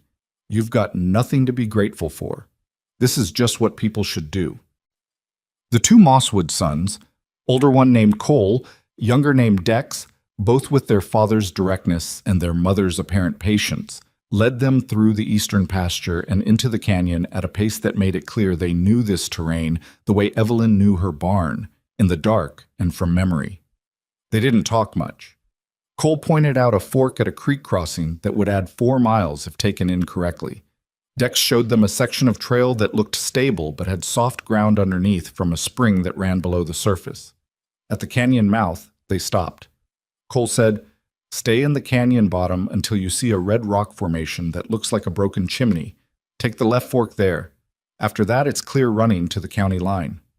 "Thank you," Evelyn said. Dex, who hadn't spoken the whole ride, said, "My dad says your father was the one who wrote down what happened to ours, that he kept the record even when nobody was looking." She looked at him. He was maybe 15, with the particular gravity of someone who had grown up understanding that the world owed him nothing. "He did," she said. "Then make it count," Dex said. They turned their horses back toward home, and she watched them go for a moment before turning south into the canyon. The canyon added 8 miles as promised and removed them from every road Voss could have watched, and by midday they were past the county line and into territory where, as Reeves explained, Voss's relationships with local law were less certain. Less certain was not absent. They found that out at a water stop 2 hours past the county line when Wyatt went ahead to check the terrain and came back at a pace that communicated the answer before he spoke. "3 riders," he said. "About a mile ahead. Stationed at the only crossing over the wash." "Vosses?" Reeves said. "Can't tell from here. 2 of them have badges." He paused. "Doesn't mean they're honest." "Can we go around the wash?" Evelyn asked. "Not with the horses. It drops about 40 feet on either side of the crossing. The water's low, but the banks are sheer." They sat with that for a moment. Noah said, "What if we don't go around? What if we go through?" Wyatt looked at him. "We have legal documentation," Noah said. "Reeves has the copies he took from the marshal's office. We're not fugitives, but Voss called us that, but that's in his territory. Past the county line, we're just people riding south. What are 3 men going to stop us for?" "If they're connected to Voss, they won't need a legal reason," Reeves said. "And if they're not," Noah said, "then stopping us is a problem for them, not for us." Wyatt looked at Evelyn. She thought about it. The box was in her saddlebag, wrapped in her bedroll. It wasn't visible. 3 riders at a crossing might be Voss's reach extending past the county line, or they might be routine frontier law doing ordinary work, and the only way to know was to approach and find out. "We go through," she said. "Reeves in front. He has the most legitimate documentation if they challenge us." Reeves straightened slightly. "All right." They rode to the crossing at a normal pace. The 3 men, 2 with badges, 1 without, watched them come. Evelyn kept her hands loose and visible, and her expression exactly as neutral as she could make it. Beside her, she was aware of Noah doing the same thing, with the deliberate effort of someone who was managing the appearance of calm rather than feeling it. The lead rider, the older of the 2 deputies, held up a hand as they reached the crossing. "Afternoon," Reeves said pleasantly. "Where are you headed?" "Santa Fe, federal court business." He produced one of the documents from his coat, a legitimate copy of his own resignation papers from the Marshal's Service, which still bore official seals and had his name and former credentials on them. The deputy looked at it, looked at Reeves, looked at the four of them in turn. "That a federal matter?" he said. "Land fraud case," Reeves said. "Documentation to be submitted to the federal court under Judge Alderman's office." The name clearly meant something to the deputy. Something positive, which told Evelyn that Judge Alderman's reputation extended past Santa Fe and that its extension was the right kind. The deputy handed the paper back. "Road's clear to the south," he said. "Might want to push before dark. There have been riders through this area over the past day that we're keeping an eye on." "Much appreciated," Reeves said. They crossed. Nobody spoke until the crossing was a quarter-mile behind them. Then Noah let out a breath that was slightly shaky at the edges, and Evelyn understood exactly what that breath contained.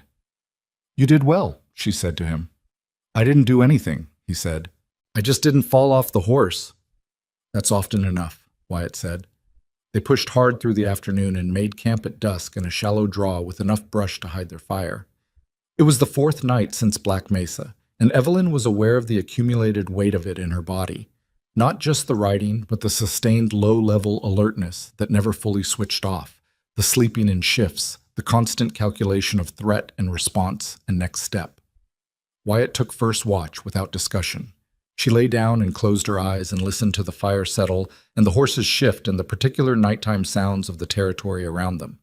Reeves said quietly from the other side of the fire, "Evelyn." "Still awake," she said. "I wanted to say something while it's just us. More or less?"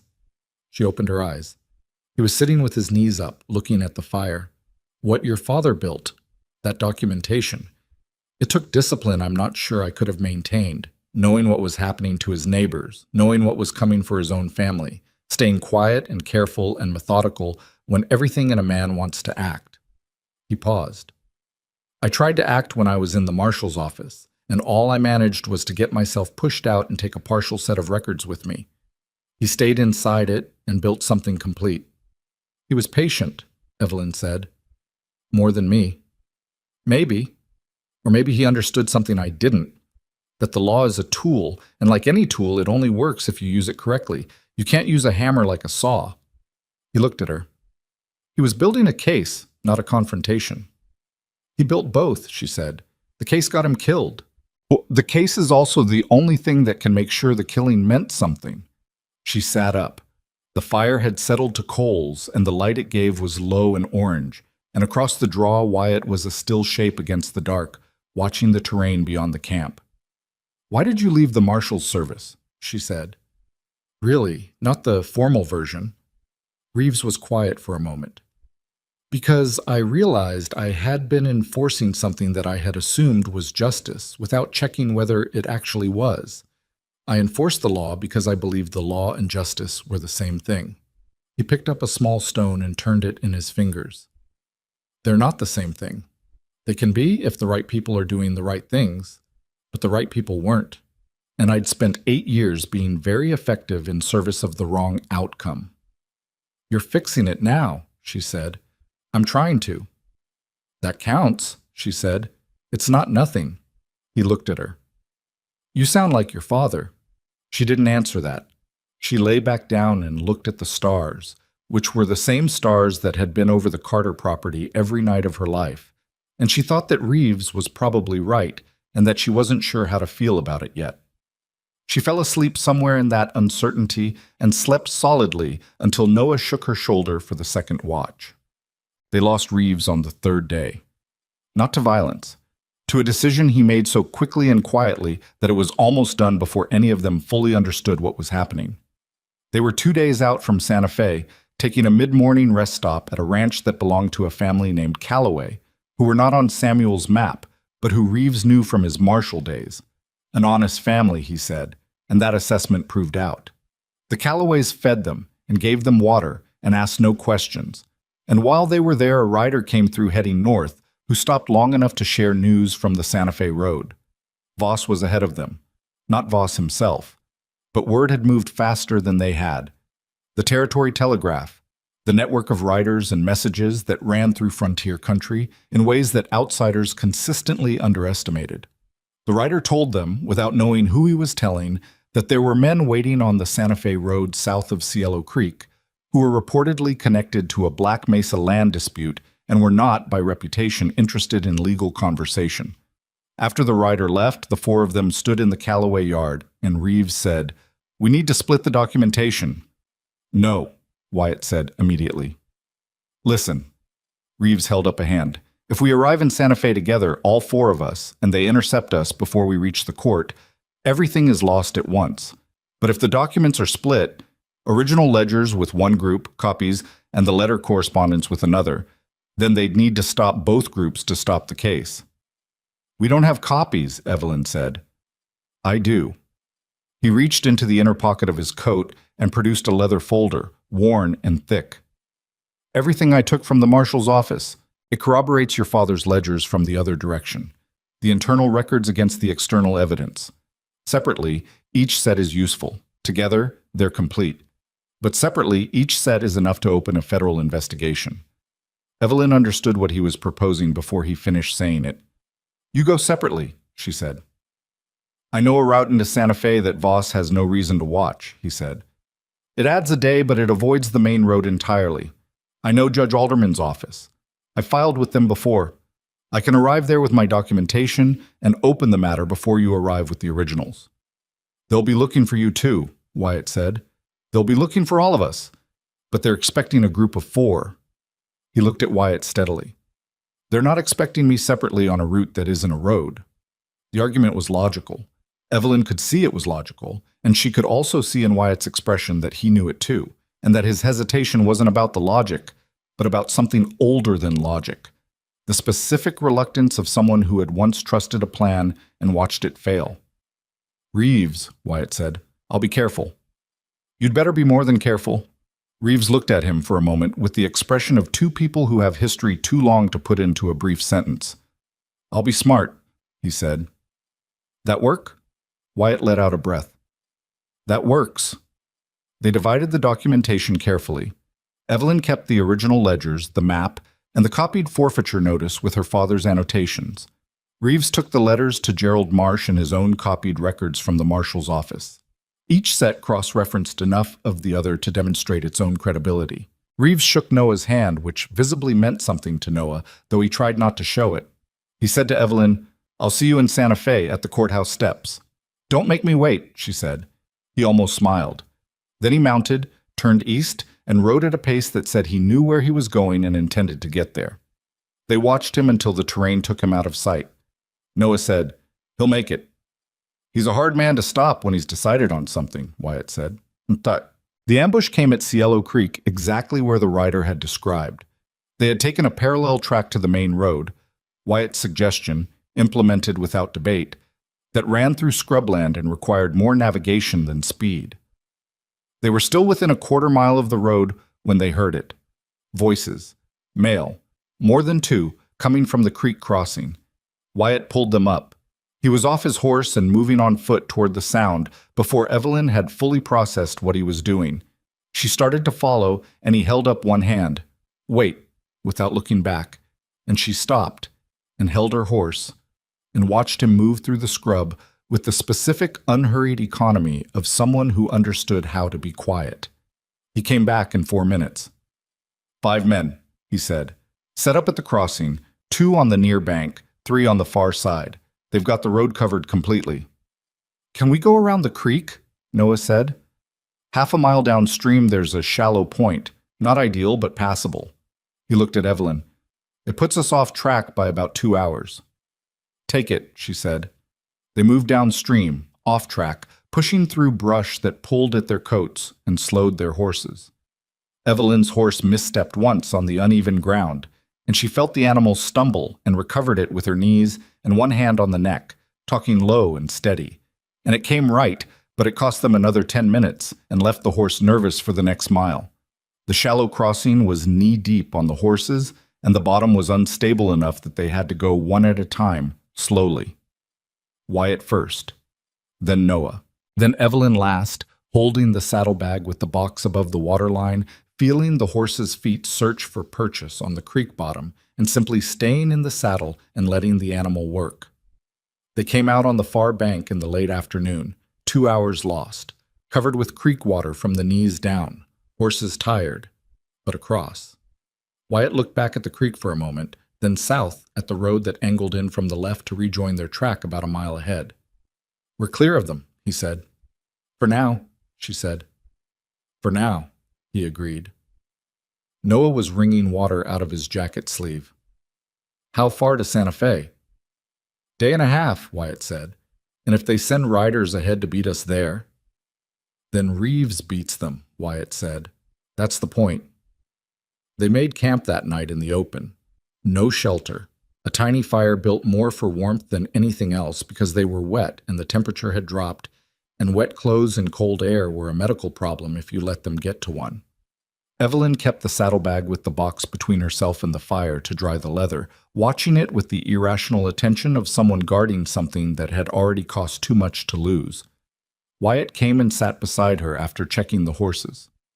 They sat in silence for a while, which had stopped being uncomfortable sometime in the last 4 days, the silences between them having become a form of communication in themselves. Then he said, "You should know something about me." She looked at him. "When your father reached out 8 months ago," he said, "I almost didn't respond." She waited. "I'd been not working for about a year. After a job went wrong, a man I was tracking hurt someone I'd left behind a safe house because I'd been careless about being followed." He said it flatly, without drama, the way people talk about things they've processed to the point of raw fact. "I'd been deciding whether I was done doing the kind of work I'd spent my life doing." "What made you respond?" He looked at the fire. "Samuel's letter reminded me of what I owed him, and then when I thought about what I owed him, I thought about why I'd owed it. What kind of man he was to offer help to a stranger in the middle of nowhere without being asked, and I thought about what it said about me if I read a letter from that man asking for help and did nothing." She was quiet for a moment. "Is that why you spent everything you had at the auction?" she said. "Partly." He glanced at her sideways. "Partly because when I got there and saw what Voss had done and saw the two of you on that platform, I wasn't thinking about debt anymore." She held his gaze.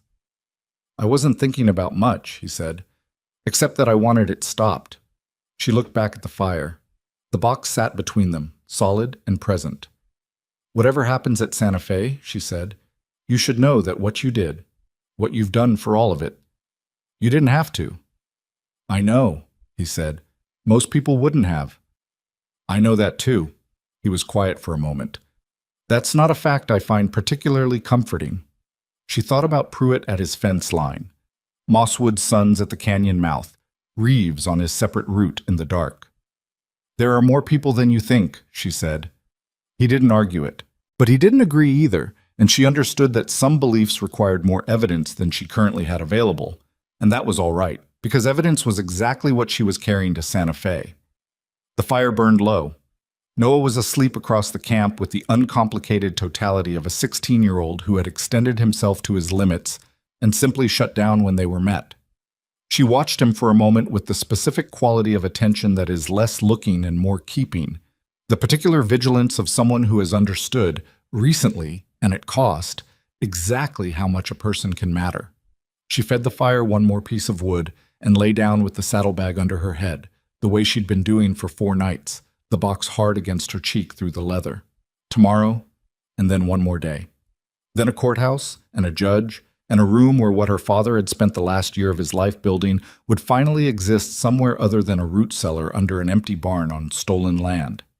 She closed her eyes. Outside the small circle of firelight, the territory was dark and enormous and entirely indifferent to what any of them needed, but they were still moving through it. That was enough. They rode into Santa Fe in the mid-morning of the 5th day, and it looked nothing like what Evelyn had been imagining during the long hours of riding. She had built it up in her mind into something, a destination with weight, a place that looked like resolution. What she found was a dusty territorial capital with wide streets and adobe buildings, and the ordinary noise of a town that had no idea what she was carrying into it. Merchants were opening their shops. A woman swept her front step. Two men argued about something outside a feed store with the comfortable intensity of people who argued about the same thing regularly. The world, it turned out, did not reorganize itself around your crisis. She found that steadying rather than disappointing. The world's indifference meant it was still the same world. Still a place where things could be filed and argued and decided. Still a place where a box of documents had the potential to mean something. Wyatt navigated without asking directions, which meant he'd been here before, and led them to a street 2 blocks east of the Central Plaza where the federal court building sat. A solid adobe structure with the territorial seal above the door and a horse post out front with 4 horses already tied to it. One of those horses she recognized. It was Reeves's roan, still saddled, which meant he'd arrived recently. "He made it," Noah said. "He made it," Wyatt said. They tied their horses and went inside. The interior of the federal courthouse was cooler than the street by 10 degrees, which was the first physical comfort Evelyn had felt in 5 days. The entryway opened into a clerk's office with a long counter and shelves behind it packed with bound ledgers. A young man at the counter looked up at the 3 of them. Dirty from the road, trail-worn, Evelyn with her saddlebag held against her chest like she was protecting something alive, and his expression went through a rapid series of adjustments before settling on professional neutrality. "Can I help you?" "We need to see whoever is managing the Reeves filing," Wyatt said. "It was submitted this morning under a federal land fraud matter, Black Mesa territory." The clerk was already straightening. "Your name?" "Evelyn Carter," she said.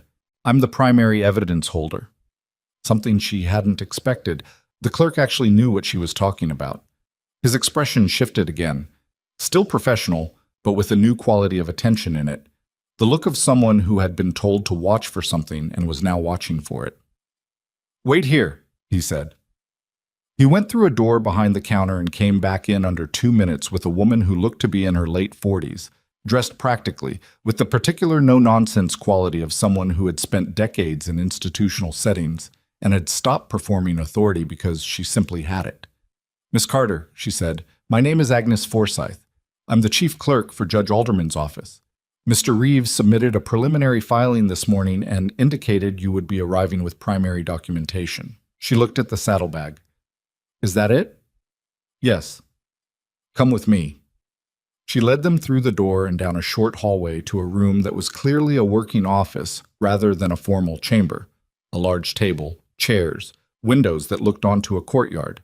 Reeves was already there, sitting at the table with his leather folder open in front of him and a cup of coffee going cold at his elbow. He looked up when they came in, and the relief on his face was real and undisguised. "You're late," he said. "Creek Crossing," Wyatt said. "I heard there were men at Cielo." "We went around." Reeves nodded, and that exchange contained everything that needed to be said about it. Evelyn set the saddlebag on the table and opened it and took out the box and opened that, and spread her father's documents across the table in the order she'd memorized during the long ride.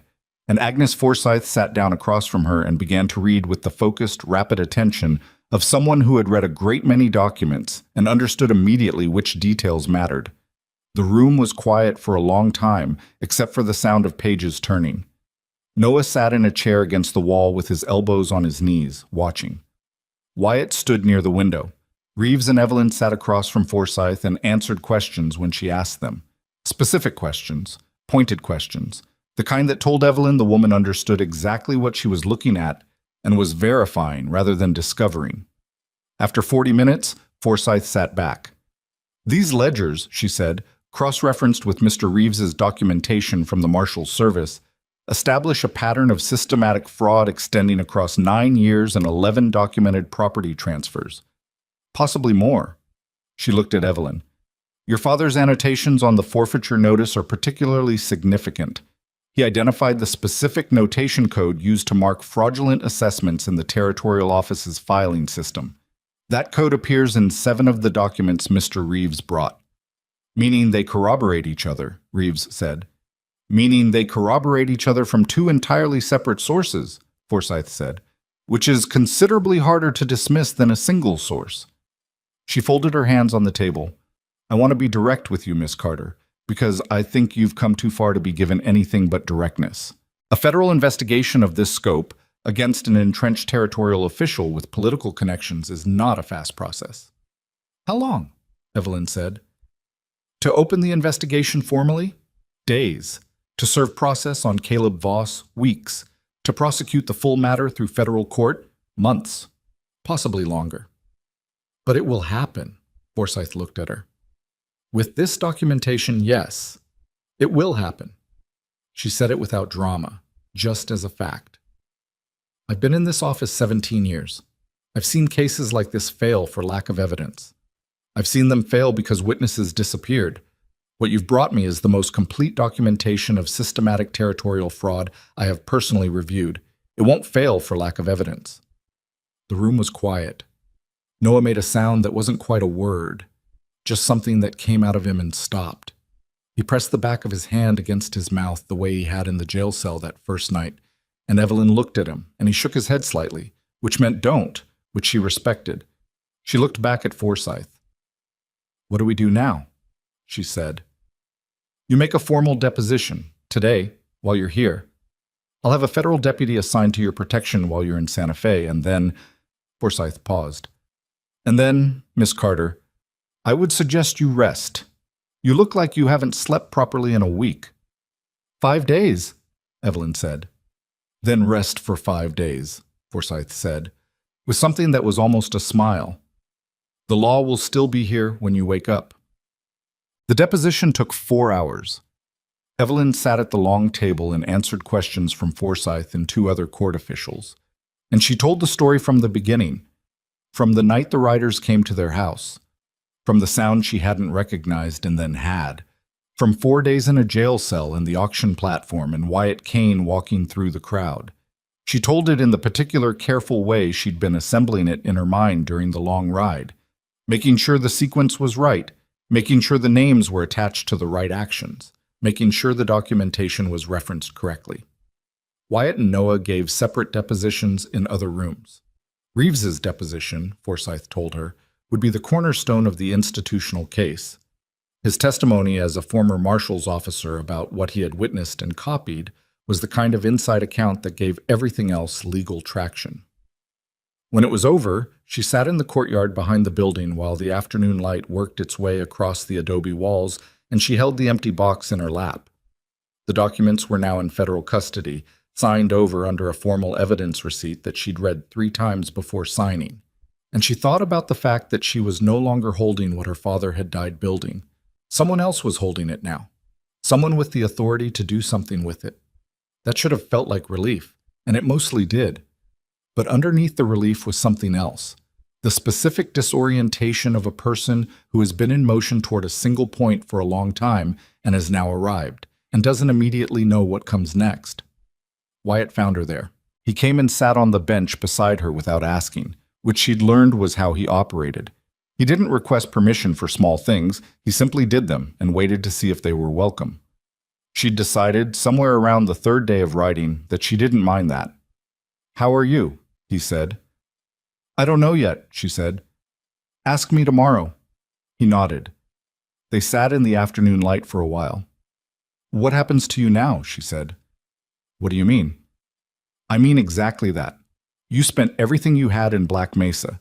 You've been writing for 5 days helping us get here." She looked at him. "What happens to Wyatt Kane now that this part is done?" He seemed to consider whether to answer that honestly. She watched him decide. "I haven't thought past this," he said. "I got into the habit a long time ago of not planning very far ahead. It kept me from being too attached to outcomes I couldn't control." "That sounds lonely." "It is," he said simply. No performance of stoicism, no deflection. Just the acknowledgement of a man who had lived a particular way long enough to understand its cost. She looked at the empty box in her hands. "My father's ranch is going to take time to get back," she said. "Even if the investigation moves as fast as Forsyth thinks, there'll be legal processes. The territory will fight it. It could be a year." "Probably more," Wyatt said. "Noah and I need somewhere to be while that happens." She paused. "And I have 11 families to find. The ones on my father's map. The ones who lost what we lost." She turned the box over in her hands. "Someone needs to tell them what's happening. Someone needs to make sure they're part of the case. that their losses are documented and their names are on the record. Not just as entries in a ledger, but as people who are owed something real. He was looking at her. That's a significant undertaking, he said. I know. You'd need someone who knows the territory. I'd need several things, she said. But yes, someone who knows the territory would be useful. A long pause. You're not asking me, he said. You're telling me. I'm laying out facts, she said. What you do with them is your business. He was quiet for a moment, and she could see him doing the same thing she did with information, turning it over, checking it from different angles, not rushing the conclusion. I told you I spent a year not working, he said. You did. I spent that year trying to figure out whether what I did had any value. He looked down at his hands. Tracking people, hunting them down, delivering them to a system that wasn't always interested in justice so much as resolution. I was good at the work. I stopped being sure the work was good. And now? He looked up. This is different work, he said. Yes, she said. It is. Matt. Reeves left Santa Fe 3 days later. Not back to Black Mesa. Not yet. He had contacts in the territorial capital at Denton County who needed to be informed of what had been filed federally, a chain of notification that would make it harder for anyone connected to Voss to quietly suppress the investigation before it gained momentum. He explained this efficiently, without dramatizing his own role in it, which was characteristic. He shook Noah's hand again on the way out. Noah said, "Will we see you again?" "Probably," Reeves said. "This case is going to need testimony from people who can speak to the institutional side of things. I expect I'll be spending a fair amount of time in federal courtrooms for the next year or so." "You don't sound unhappy about that." Reeves considered it. "I spent 8 years doing work I thought was right. Found out it wasn't. Then spent 2 years doing nothing, which felt worse." He put on his hat. "Turns out I'd rather be doing the right work than no work, even if it's harder." He mounted and rode north, and Noah watched him go with an expression that Evelyn recognized as the particular look of someone absorbing the lesson of another person's life. "He's a good man," Noah said. "He became one," Evelyn said. "There's a difference. It matters more." Madishtit. The federal warrant for Caleb Voss was issued 11 days after they filed in Santa Fe. Evelyn knew about it because Forsyth sent word, a writer to the boarding house where the three of them were staying while the legal machinery turned, a formal notice that the matter had been elevated to active investigation status and that she was requested to remain accessible for further deposition if needed. Voss was not immediately arrested. That was the hard part, the part that Forsyth had prepared her for, but that still landed with the specific frustration of knowing the right thing was happening at the wrong speed. He was served notice of the federal investigation. His financial records were formally requested. The territorial office in Black Mesa was ordered to preserve all land transfer documentation pending review. The men he had stationed at the Carter property were withdrawn, not because Voss gave up, but because having armed men on contested property while a federal investigation was active was a line even he apparently understood he couldn't cross. That was the first concrete thing. The ranch was empty. Nobody was living there yet. It still legally existed in a disputed status that wouldn't be resolved for months. But it was empty, and that meant something specific to Evelyn that she had trouble putting precisely into words. The sense that the ground had shifted, that the thing her father had died holding on to was no longer entirely in the hands of the men who had taken it. She rode out to see it on the 12th day. Just her. She left Noah at the boarding house with a book he'd borrowed from the court clerk's office and told him she'd be back by nightfall, and he looked at her with the understanding of a person who knew when someone needed to go somewhere alone. Wyatt was at the corral when she saddled up. He looked at her, and she looked at him, and he didn't ask where she was going, and she didn't explain, and that was fine. The ride to the property took most of the morning. She came at it from the east, from the road, which he hadn't done since the night Voss brought his lanterns and his men and his forfeiture notice and the thing that happened after.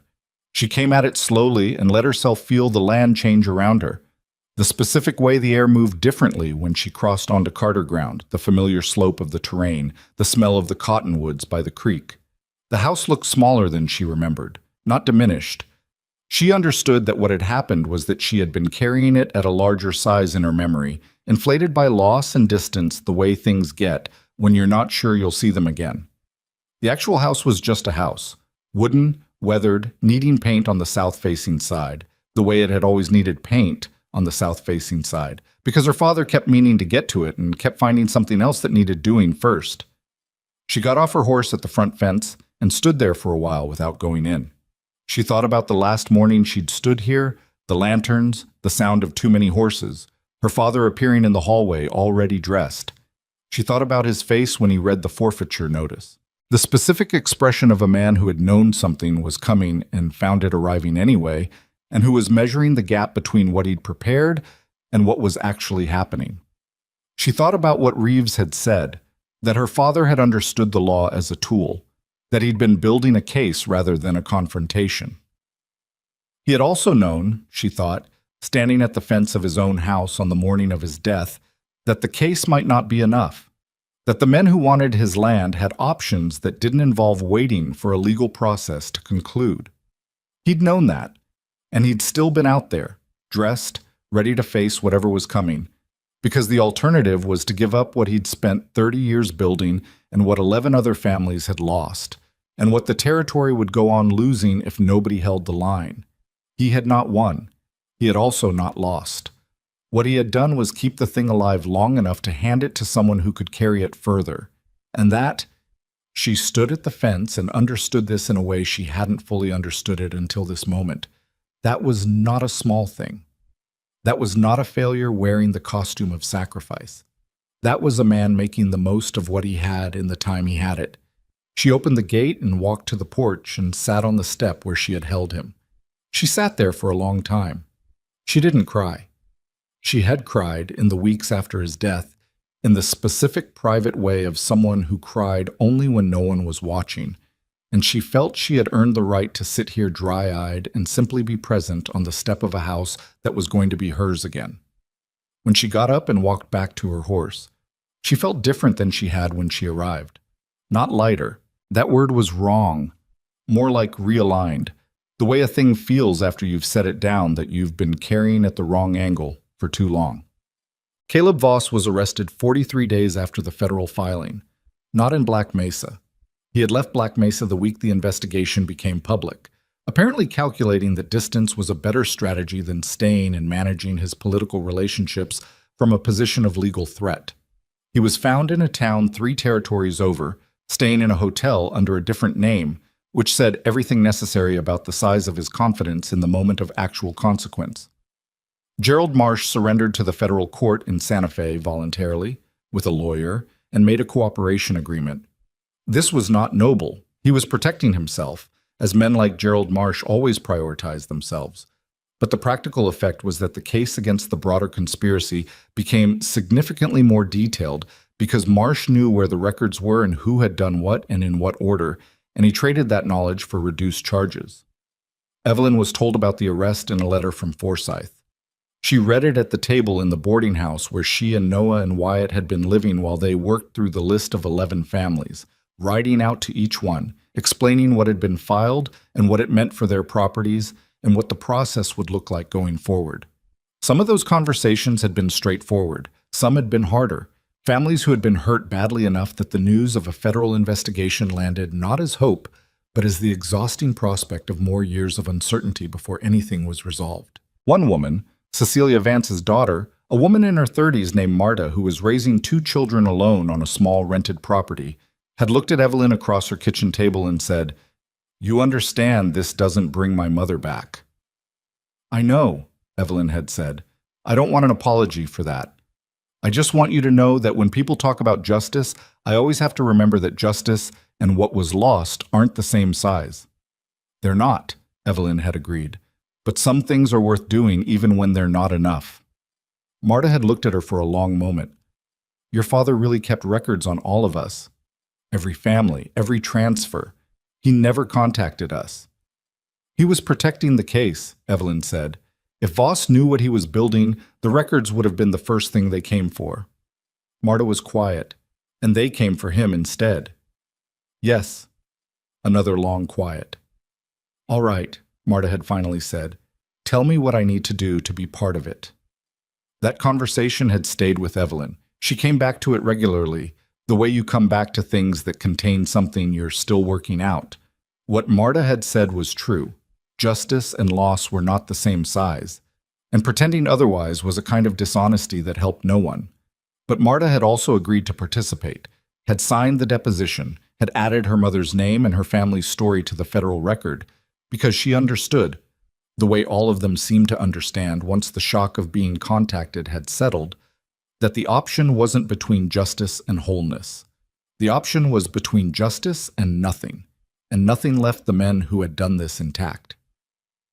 The formal land restoration orders began coming through 6 months after the federal filing. They came in sequence, processed through the court in order of the original fraudulent transfers, which meant the Mosswood family and the Pruitts were among the first. Evelyn heard about each one from Forsyth's office, and each time she heard, she thought about the particular faces of the people involved. Pruitt at his fence line, Mosswood's sons at the canyon mouth, Ruth Pruitt putting food on the table without being asked, and the thought had a specific quality to it that she didn't try to name. The Carter property restoration order came 4 months after the others. There was a procedural reason for the delay. The Carter case was both the most complex and the one most directly tied to the criminal prosecution of Voss and Marsh, which meant it had to move in coordination with the court case. Forsyth explained this in the letter that contained the final order, patiently and in detail, and Evelyn appreciated the patience even though she had already understood the reason. She read the order at the boarding house table. Noah read it over her shoulder. When they finished reading it, he sat down next to her and they looked at the document together for a moment without speaking. "That's ours," he said. "That's ours," she said. He put his arm around her shoulders in the slightly awkward way of a 17-year-old. He'd had a birthday during the 6 months, quietly, with a meal at the boarding house and no ceremony because none of them had the energy for ceremony. And she leaned into it for a moment, just briefly. "Dad would be obnoxiously satisfied," Noah said. She almost laughed. He would. He'd pretend to be humble about it, and he would be terrible at pretending. He'd make that face. The face, she agreed. They sat with that for a moment, and the grief in it was different from what it had been at the beginning. Not smaller exactly, but different in texture, more mixed with other things.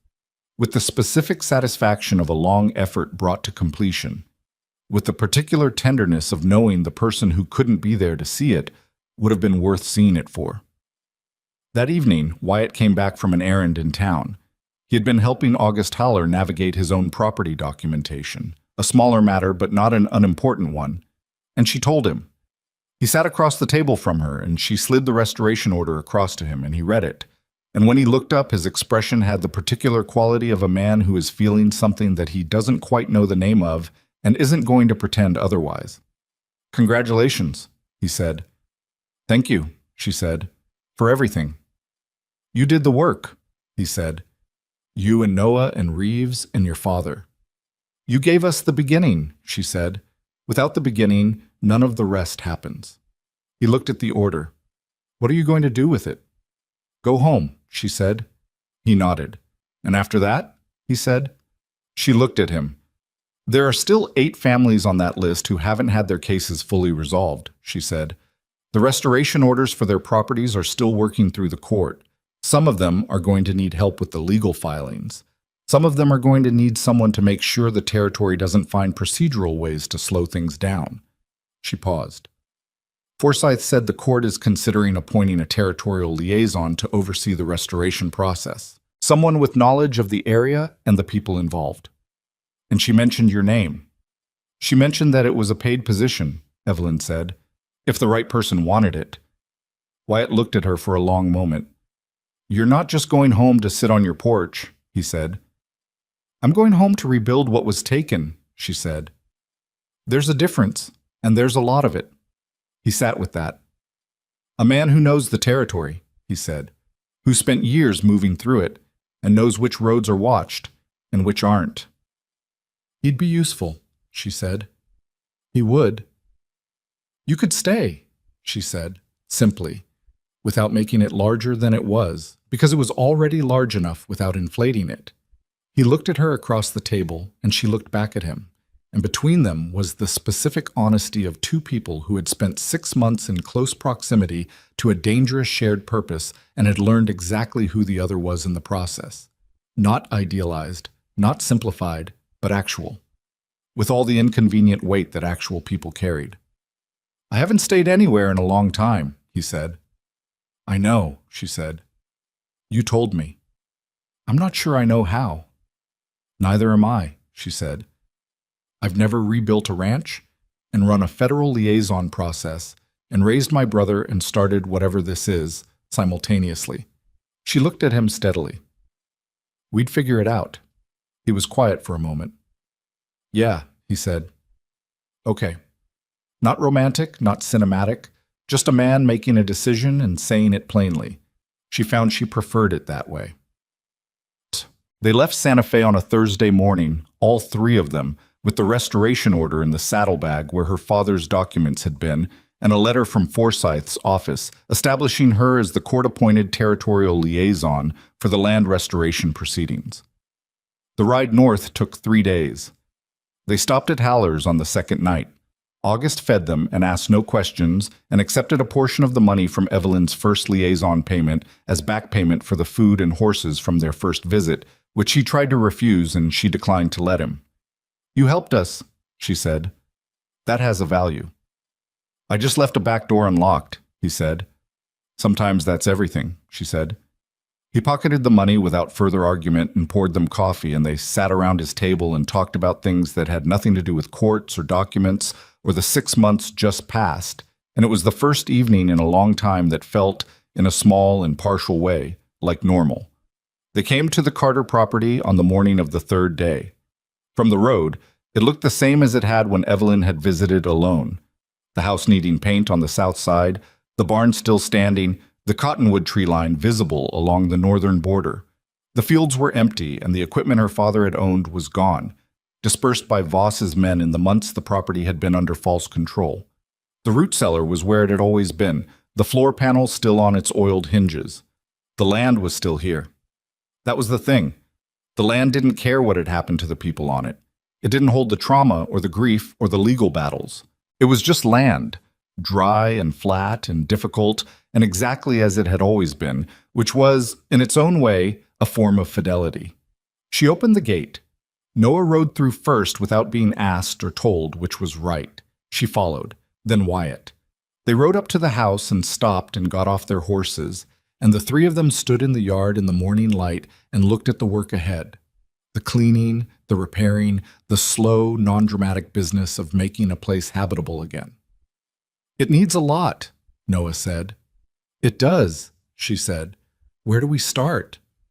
She looked at the house, thought about her father moving through the rooms she knew by memory, thought about the root cellar under the barn and the oilcloth-wrapped box and the year he'd spent in careful, deliberate, ultimately costly work, thought about 11 families and an empty barn and a root cellar that had hidden something important long enough for it to be used. "The south side of the house," she said. "It always needed paint." Noah looked at her. "Dad always meant to get to it," she said. He held her gaze for a moment, and the thing that moved between them didn't need a name. "All right," he said. "Paint first." He walked to the barn to find what tools had been left behind, and his footsteps across the yard were steady and unhurried, the walk of someone who understood that the work was large and that large work required a sustainable pace. Wyatt stood beside her. "Not what most people would call a triumphant homecoming," he said. "No," she said. "Needs work." "Everything worth having does," she said. He looked out at the property, at the empty fields and the weathered buildings and the enormous flat country stretching out beyond the fence line in every direction. "I've been a lot of places," he said. "Done a lot of things. Most of them I was paid to do and was good at and felt nothing about." "And this?" He was quiet for a moment. "This feels like something," he said. She looked at him. There were things she could have said to that. Meaningful things, articulate things, things that would have been true. But they could also be said later, and there was paint to find. And Noah was already calling from the barn about a half-empty can he'd discovered on a shelf. She walked toward her brother's voice. Wyatt fell in beside her. The morning was already warm and the territory stretched out enormous around the small collection of people and buildings at its center, and the work ahead was large and impractical and would take longer than it should and would involve setbacks and frustrations and the specific ongoing effort of building something that had been broken. But it was their work, and that, the fact of its belonging, the fact that the land under their feet was where it was supposed to be, and so were they, was the thing her father had died to give them. Not a perfect outcome. Not a world where powerful men stopped wanting what didn't belong to them. Just this, the ground, the house, the chance to try. She thought, as she crossed the yard, that most people would not have done what Samuel Carter did. Would have signed the paper and taken the money and moved on and told themselves it was practical. It was realistic. It was the kind of thing sensible people did. He had been sensible about everything else. About the oilcloth and the root cellar and the carefully constructed paper trail that could survive his own absence. He had been entirely unreasonable about this one thing, the belief that it was worth fighting for, that the fighting meant something, that the record mattered even when no one was looking and even when it cost everything to keep. She had inherited that from him. She wasn't sure it was a reasonable thing to have inherited. She was sure she wasn't going to put it down.